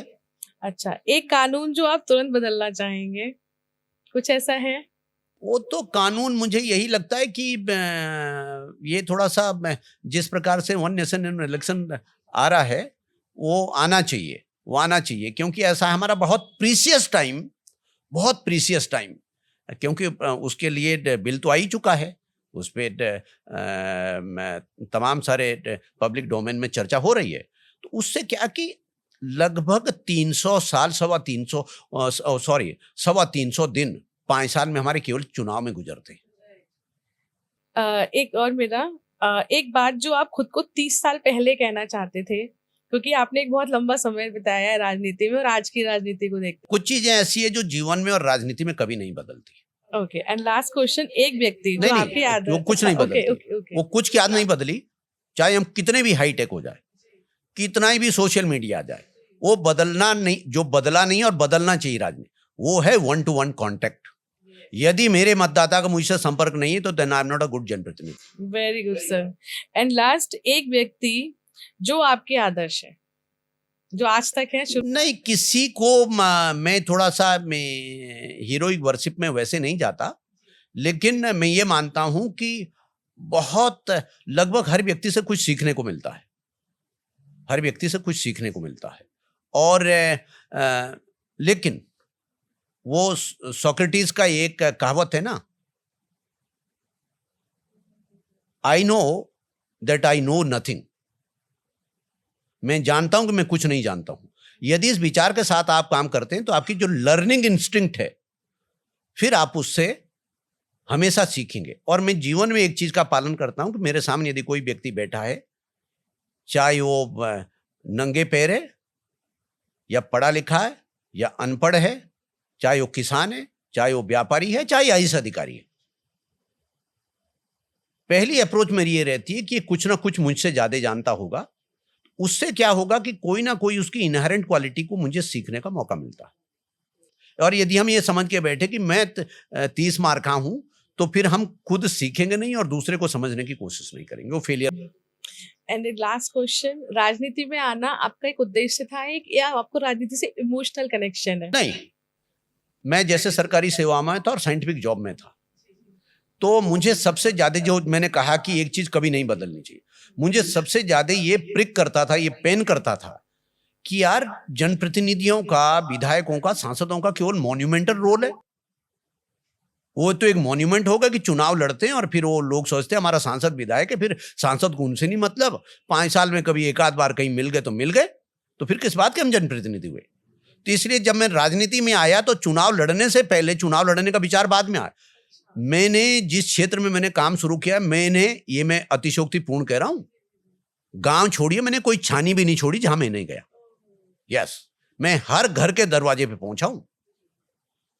बच्चा जो नहीं जानता राजनीति क्या है, 5-6 साल का जो नहीं है, जिसको कपड़े भी नहीं पहनने आते थे, वो अपना पैजामा पकड़ करके ऐसे कहता था, मुन्ना सिंह चौहान जा रहा, मुन्ना सिंह चौहान। तो मेरी स्ट्रेंथ बनी, तो वो मेरा, नहीं वो तो है, वो तो वो, और वही मेरी स्ट्रेंथ है आज भी, वो भी मेरी स्ट्रेंथ। और एक लास्ट मेरी तरफ से आज का क्वेश्चन, आपका जो लक्ष्य था राजनीति में आने का, वो अभी पूरा हो चुका है या अभी बाकी है? नहीं, लक्ष्य तो देखो, मैं बहुत छोटा कार्यकर्ता हूँ। लक्ष्य तो ऐसी चीज होती है कि एक लक्ष्य को हम अचीव करते हैं तो हम दूसरा टारगेट सेट करते हैं, ठीक है। तो यदि हम कॉन्स्टेंटली अपने आप को ग्रेजुएट नहीं करते रहते, अपने आप को अपडेट नहीं करते रहते, अपने लक्ष्य ऊंचे से ऊंचे नहीं तय करते, तो फिर हम तरक्की नहीं कर सकते। लोग कहते हैं कई बार, जैसे नेगेटिव सेंस में कहते हैं, अरे यार फलाना आदमी बहुत एम्बिशियस है। मैं इसको बहुत ओपनली कहता हूं, खुलेआम कहता हूं, मैं बहुत एम्बिशियस हूं भाई। मैं यदि मेरी एम्बिशन नहीं है तो then I am a dead wood, तो फिर तो मेरे पास सोच ही नहीं है। एम्बिशन का मतलब पैसा इकट्ठा करना मात्र नहीं है कि या केवल वो पर्सनल चीजें। एम्बिशन मतलब to do bigger and bigger things, to achieve higher and higher, that is ambition. तो एम्बिशन एक ड्राइविंग फोर्स है। कलाम साहब कहते थे ना, सपना देखना बुरी नहीं, हर बच्चे को, हर नौजवान को सपना दे, लेकिन सपना एक तो खुले आंख से देखो, सोते हुए मत देखो, और एक बड़ा देखो, छोटा सपने में मत फंसो कहीं भी। जी जी जी। एक बहुत है तो छोटी बात, लेकिन जन सरोकार से जुड़ी हुई है कि हमारे यहाँ क्या है, जो एक बार विधायक बन गया, एक बार सांसद बन गया, 5 साल के लिए चुना जाता है और सिर्फ ये सेवा के लिए चुना जाता है। ये कोई नियुक्ति नहीं है, अपॉइंटमेंट नहीं है। तो इसके लिए पेंशन का प्रावधान जो किया गया है, आप उसे कैसे देखते हैं कि होना चाहिए? उसका कारण हमारे यहाँ जो माइंडसेट है, इसको हर तरीके से देखें। आपने देखा कि और डबल मिल रही है, एक बार विधायक भी बना और सांसद भी बना। जी हाँ जी। वो आपने देखा होगा कई बार कि वो फलाने कंट्री का फलाना प्राइम मिनिस्टर, वो उसका कार्यकाल खत्म हुआ तो उसके बाद वो अपने घर के सामान की पेटी लाद रहा है खुलगाड़ी में। बिल्कुल जी, वीआईपी कल्चर ठीक है, नहीं है वहाँ। तो हर समाज का अपना एक मानस होता है, हर समाज का एक मानस होता है। भारतीय समाज का क्या मानस है, ये भी मैं वो कह रहा हूँ, जो पॉलिटिकल आदमी कहेगा कोई नहीं, लेकिन मैं कहता हूँ हमारे समाज का क्या मानस है। जो एक बार प्रधान हो गया, जिंदगी भर प्रधान बोलते हैं लोग, एक बार प्रमुख हो गया प्रमुख बोलते हैं, एक बार चेयरमैन हो गया जिंदगी भर चेयरमैन बोल, एक बार गलती से विधायक हो गया जिंदगी भर विधायक बोल, तो उसकी तो बेचारे की जान खतरे में है। तो इसलिए एक सोसाइटी के एक मानस भी है, और जब आप उससे सेवा की उम्मीद करते हैं तो फिर उसको सपोर्ट की भी थोड़ी जरूरत होती है। लेकिन वो मैं जो हमेशा कहता हूँ, जो मैं विधानसभा में भी कहता हूँ, जब कभी पे रिवीजन, वेतन भत्तों की बात होती तब भी कहता हूँ कि हर चीज रीजनेबल होनी चाहिए, प्रोपोर्शनेट होनी चाहिए, डिस्प्रोपोर्शनेट कुछ नहीं होनी चाहिए, रीजनेबल होनी चाहिए। हम काम करते हैं ना, तो काम करते करते देर तो हो ही जाती है, लेकिन भाई अब कानून कितने को देर मानता है। तो सुप्रीम कोर्ट ने एक जजमेंट दिया, उन्होंने कहा रीजनेबल डिले। यदि कोई काम किया गया तो उसमें उसको उन्होंने कहा रीजनेबल डिले। अब it is a matter of interpretation. अब कोई कहें कि साहब आप इस चिट्ठी का जवाब दे देना, अब वो 6 महीने उसका चिट्ठी का जवाब, तो रीजनेबल डिले थोड़ा ना है। लेकिन उसने कहा साहब 15 दिन लग गए, एक दिन वो कंप्यूटर हमारा डाउन हो गया था, इधर स्टाफ हमारा छुट्टी गया, तो रीजनेबल डिले है। ठीक है, अब वो 6 महीने जवाब नहीं दे रहा है, तो रीजनेबल डिले नहीं है, तो वो तो फिर कंटेम्प्ट हो गया। तो कुल मिलाकर के ऐसे ही सब तो रीजनेबल तरीके से होनी चाहिए चीजें। जी जी। एक अपराधी इलेक्शन लड़ सकता है और विधायक बन सकता है, बट इसके विपरीत एक आम नागरिक अगर उस पर कोई मुकदमा भी चलता है तो उसमें एक कॉलम आता है, अगर वो पियोन का भी फॉर्म भरता है तो उसमें पुलिस कॉलम होता रिपोर्ट है में आएगा तो उसको नियुक्ति नहीं मिलेगी। हाँ जी हाँ जी, है ना। तो ये चीजें जो खैर होनी इस पे चाहिए भी सबके लिए समान। देखिए मैंने आपको कहा कि नहीं, बहुत सारी हमारा पॉलिटिक्स में भी बहुत सारी जो डायनामिक्स है वो चेंज हुई है। और जैसा आपको मालूम है कि ये ऐसा विषय था जिसमें सबसे ज्यादा शायद देश में यदि किसी को चर्चा हुई तो क्रिमिनलाइजेशन ऑफ पॉलिटिक्स के ऊपर हुई, और जिसमें इलेक्शन कमीशन ने भी बहुत हमारे यहाँ बहुत प्रयास किए, और बाकायदा सुप्रीम कोर्ट में बाकायदा इसका ये मामला चला, और फिर उसके बाद में कुछ एक फंडामेंटल्स तय किए गए कि यदि कोई सजावता है, अब सजावता भी एक तो होता है ऐसा कि भाई हो गया, वो गले में साधारण धक्का मुक्की हो गई, 323 का हो गया, या एक दूसरे को थप्पड़ मार दिया, तब उसकी सजा तो जिंदगी भर चुनाव नहीं लड़, तो इसलिए उसको ये नर कर दिया गंभीरता को देखते जिसमें 2 साल से कम की सजा है। यदि ऐसा कोई दोषी है तो वो चुनाव लड़ सकता है, लेकिन ऐसे किसी अपराध में यदि दोषी है जिसमें 2 साल से ज्यादा की सजा हो रखी है, तो वो चुनाव नहीं लड़ सकता। सजा नहीं हुई, सजा हो रखी है लेकिन उसके खिलाफ अपील पेंडिंग है, तो भी चुनाव नहीं लड़ सकता। लेकिन यदि सजा को हायर कोर्ट ने सस्पेंड कर दिया है तब वो चुनाव लड़ सकता है। और यदि कोई 2 साल से ज्यादा जिसमें सजा है वो सजा हो रखी है तो फिर 6 साल तक चुनाव नहीं लड़ सकता। ये तो सब एक मान प्रकार के से रीजनेबल बाउंड्रीज में उसको कर सकते हैं। कोर्ट ने हाँ, ये मानक आने के बाद भी सभी राजनीतिक पार्टियों ने और दागियों को टिकट भी दिए और वो जीतकर विधानसभा और लोकसभा में पहुंचे भी। इससे भी हम डिनाई नहीं कर सकते। और आज हम अपराधियों का वही बात है ना। फिर हमारे यहाँ लॉ का बेसिक क्या है, हमारे यहाँ कानून की बुनियाद क्या है कि जब तक दोषी सिद्ध न हो जाए तब तक वो निर्दोष है। अगर एक कोर्ट ने कर दिया तो अपील पेंडिंग है, जब तक दोषी सिद्ध न हो तब तक वो निर्दोष है। और कानून में अभी हमारे यदि डाउटफुल है ना तो बेनिफिट ऑफ डाउट आरोपित को मिलता है, एक्यूज को मिलता है।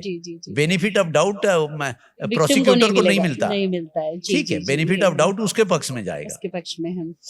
एक छोटा सा और सवाल, आज की जरूरत, हमारे संसाधन सीमित हैं और जो 140-50 करोड़ की हमारी जनसंख्या हो गई है और लगातार बोझ बढ़ रहा है प्राकृतिक संसाधनों पर और इंफ्रास्ट्रक्चर पर, तो क्या जनसंख्या नियंत्रण जो आज सबसे बड़ी आवश्यकता है, जिसका नारा भाजपा हमेशा से देती रही, लेकिन 10 साल पूर्ण बहुमत में रहने के बाद और अब तीसरा टर्म चल रहा है, उस पर क्यों विचार नहीं किया जा रहा है? क्यों इतना डिले किया जा रहा है कि जनसंख्या पॉपुलेशन कंट्रोल बिल जी जी हाँ जी, तो इस नारे को क्यों भूला गया?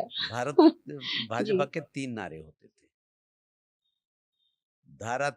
आर्टिकल 370 एबॉलिशन, वो एबॉलिश हो गया। भाजपा का नारा होता था यूनिफॉर्म सिविल कोड, उसकी हमने उत्तराखंड से शुरुआत कर दी और हम दृढ़ता से मानते हैं कि यूनिफॉर्म सिविल कोड देशव्यापी होना चाहिए। लेकिन जैसा मैंने कहा कि बहुत विविधता है, तो उसके ऊपर एक कंसेंसस डेवलप करना या कॉन्फिडेंस बिल्डिंग मेजर बनाना बहुत जरूरी है। ये है। तीसरी बात, जो जनसंख्या नियंत्रण है, जनसंख्या नियंत्रण निश्चित रूप से पॉपुलेशन एक्सप्लोजन एक चिंता का कारण है। भले ही पॉपुलेशन ग्रोथ एक सीमा तक वो तरक्की के लिए भी आवश्यक है, एक सीमा तक वो देश की सुरक्षा के लिए भी आवश्यक है, एक सीमा तक वो इकोनॉमिक की ग्रोथ के लिए भी आवश्यक है। ऐसा भी नहीं है, बहुत सारी कंट्रीज है those who are moving towards the dark age, जहां पे population is on the decline, घोर संकट है उनके पास आबादी का। चुनाव लड़ रहे हैं, दुनिया का सारा भूभाग है आज भी रूस के पास, मिलिट्री पावर है, सुपर पावर है, आबादी के लिए जूझ रहा है। वो आबादी के लिए कह रहे हैं कि भाई आप स्कूल में पढ़ते लिखते ही भी दे आर एनकरेजिंग गर्ल्स कि आप एक्स्ट्रा मैरिटल बिफोर मैरिज भी आप वो करके and they are giving them incentives. ठीक है, तो अभी मैं इटली का पढ़ रहा था। इटली का भी जो फर्टिलिटी रेट है वो बहुत गिर गया था। तो बहुत सारी चीज़ों में तो वो भी, लेकिन इस तरीके से जो हमारे देश में बेतासा, वो भी उतना ही बड़ा चिंता का कारण है। इसलिए पॉपुलेशन कंट्रोल मेजर होने चाहिए, और पॉपुलेशन कंट्रोल मेजर में राजनीतिक टिप्पणी भी उसके ऊपर कर रहा हूँ। अभी जो डिलिमिटेशन का मामला विचाराधीन है, विधानसभाओं और लोक पार्लियामेंट में डिलिमिटेशन, पुनर्निर्धारण, वो डिलिमिटेशन के ऊपर यही तो आपत्ति आ रही है। दक्षिण भारत के राज्य कह रहे हैं कि भाई हमने पॉपुलेशन कंट्रोल में, जनसंख्या नियंत्रण में अच्छा परफॉर्म किया, हमने आबादी बेतासा नहीं बढ़ने दी, हमारे नंबर ऑफ मेंबर पार्लियामेंट घट जाएंगे, और जिन्होंने खूब आबादी बढ़ाई उनके बढ़ जाएंगे, वो रिवार्ड हो जाएंगे, हम पनिश हो जाएंगे जिन्होंने अच्छा काम किया। और ये मैं भी कह रहा हूं, उत्तराखंड में भी तो ये सवाल है कि भाई जहां बिल्कुल भेड़ बकरी की तरीके से मोहल्लों में बेतासा आबादी इकट्ठी हो गई, वहां तो 4 मोहल्ले के 10 मोहल्लों की एक विधानसभा हो जाएगी, और पूरे उत्तरकाशी और रुद्रप्रयाग जिले में एक जिले की आपको एक विधानसभा मिलेगी। इसलिए population control plus population distribution, geographic area का मानक, उसका भी तो भाई ऐसा है ना, हम पॉपुलेशन डेंसिटी कहते हैं, जमीन की पॉपुलेशन डेंसिटी है ना देश की। चीन हमसे, अब तो हम चीन से आगे निकल गए पॉपुलेशन पर, चलो बराबर मान लो, बराबर है, लेकिन ये भी तो मानिए कि उनकी भौगोलिक क्षेत्रफल हमसे 3 गुना है, तो उनकी पॉपुलेशन डेंसिटी तो हमसे 2.5 गुना कम है। इसलिए इस दिशा में काम करने की जरूरत है सबको। चाइना जैसा ब्लैंकेट बैन भी नहीं हमारी हो सकता, वन चाइल्ड पॉलिसी भी नहीं हो सकती, होनी भी नहीं चाहिए, लेकिन भाई फिर रोकथाम तो लगे। 10 करेंगे, 15 करेंगे, 20 करेंगे, 8 करेंगे, तो ये भी तो कोई बात नहीं है ना। अब कारण आप सब जानते हैं, उसके बहुत सारे फैक्टर है। वो यूनिफॉर्म सिविल कोड में भी उसका कुछ इश्यूज एड्रेस होते हैं। उत्तराखंड की बायोग्राफी चेंज हो रही है दिन ब दिन। हिमालय हमारा देवालय है ना, लेकिन आज देखा जाए तो सारी चीजें चेंज हो रही है, परिवर्तित हो रही हैं।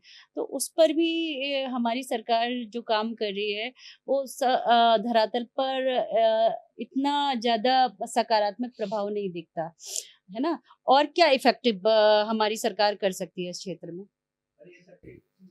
ये तो तय है ना जी, कि they have the capability, they can do. ये तय है ना कि This is very true. Uttarakhand के दूरस्थ से दूरस्थ क्षेत्र में रहने वाला के वफादारी पे कभी कोई प्रश्न चिन्ह नहीं लग सकता। हमारी सिक्योरिटी फोर्सेज में हो, आर्मी हो, मिलिट्री हो, चाहे हमारा पैरा मिलिट्री फोर्सेज हो, चाहे पुलिस फोर्सेज हो, वहाँ के व्यक्ति ने अपने शौर्य और पराक्रम को तो हमेशा साबित किया ना उत्तराखंड के। तो फिर वो शौर्य और पराक्रम वाले लोग जब इन पर्वतीय क्षेत्रों में डटे रहेंगे, तभी वहाँ की डेमोग्राफिक प्रोफाइल ठीक हो सकती है। बदलने से रुकेगी। इसका मतलब पलायन पर ध्यान देना पड़ेगा, उससे सारी पलायन चीजें पर सही हो। ध्यान देना पड़ेगा, और उनको जिसे वो कहते हैं ना बड़े बदलाव, कुछ एग्जैक्टली बड़े बदलाव की जो जरूरत प्रश्न है। किया, जो शब्द इस्तेमाल किया, आपको कुछ परिवर्तन जब आपको लाने हैं तो एक शब्द मैं बार बार कहता हूँ, यार required to walk a extra mile. आपको 4 कदम एक्स्ट्रा चलने पड़ते हैं, रूटीन में चल करके आप वहीं पहुंचेंगे जहां सब पहुंचते हैं। हाँ, वो डेली का हो आपको जाएगा दूर हर, पहुंचना है तो यू आर तो required to extra walk efforts. Extra mile. तो आपको कुछ अतिरिक्त चीजें करनी पड़ेगी, आपको अतिरिक्त सुविधाएं उनके लिए जुटानी पड़ेगी, आपको आपको उनका कंफर्टेबल, उनकी लाइफ को कंफर्टेबल वहां बनानी पड़ेगी। क्योंकि अल्टीमेटली ये भी मैंने टिप्पणी की थी फाइनेंस कमीशन के चेयरमैन साहब से, मैंने कहा था साहब, उन्होंने एक टिप्पणी कर दी थी कि साहब वो पलायन तो होता रहता है। I said no, it's not that simple, it's not that simple. I told him that the people living in the border areas are the first line of defense. हर खेत में हर 2 मीटर पे, हर 10 मीटर पे पुलिस तैनात नहीं हो सकती, military तैनात नहीं हो सकती, सीआरपीएफ तैनात नहीं हो सकती, बीएसएफ तैनात नहीं हो सकती, आईटीबीपी तैनात नहीं हो सकती। ये गांव वाला है जो वहां तैनात रहता है, चाहे वो पंजाब में ही क्यों ना हो, वो गांव वाला ही तो है जो वहां खेती भी करता है और आपका फर्स्ट लाइन ऑफ डिफेंस भी है। तो they are the first line of defence. उसके लिए उनके मौलिकता का भी तो सम्मान करना पड़ेगा। अब उन्होंने मौलिकता ही खो देंगे तो वो भी कहेंगे यार हम कहां से आए होंगे, यहां हम क्यों इस पचड़े में पड़े। तो we are required to protect and I mean protect their the ethnicity, their originality and their culture, and encourage them not to migrate from these difficult areas. Sir बहुत अच्छा लगा आपसे बात करके, और बहुत सारे विषय बहुत अच्छे से बेबाक तौर से आपने हमारे साथ साझा किए, और बहुत ज्ञान कहें या नॉलेज कहें हमारे दर्शकों को आज आपके द्वारा दिया गया। और नेक्स्ट टाइम भी हम किसी नए चर्चा के साथ आपसे पुनः मिलेंगे, और उसके लिए आपका बहुत बहुत आभार। धन्यवाद, आप लोगों ने मौका दिया। हमारे पास ज्ञान तो नहीं होता है, लेकिन हम अपने अनुभव और एक सोच को आप जैसे लोगों से शेयर करते हैं। शायद मैंने पहली बार ऐसे पॉलिटिशियन देखे जो इतना क्लियर बोलते हैं, विदाउट किसी इफ एंड बट के बोलते हैं, अपनी बात सीधे रखते हैं, किसी को किसी बटरिंग की जरूरत के बिना। जो क्लियर है वो क्लियर है। तो सीरियसली हमारी जनरेशन, जो यूथ जनरेशन है, वो किसी भी स्टेट की हो, इंडिया की या अब्रॉड की, इंटरनेशनली, सबको प्रेरणा लेनी चाहिए। फॉलो करना है तो ऐसे व्यक्तित्व को करना चाहिए जहां पर आपकी जो प्रायोरिटी है वो इम्पोर्टेंट हो, जो आप सोचते हो वो इम्पोर्टेंट होना चाहिए। Thank you so much sir being here and give the opportunity. Really we really appreciate. Thank you so much. Thank you, आप लोग आए, बहुत बहुत धन्यवाद।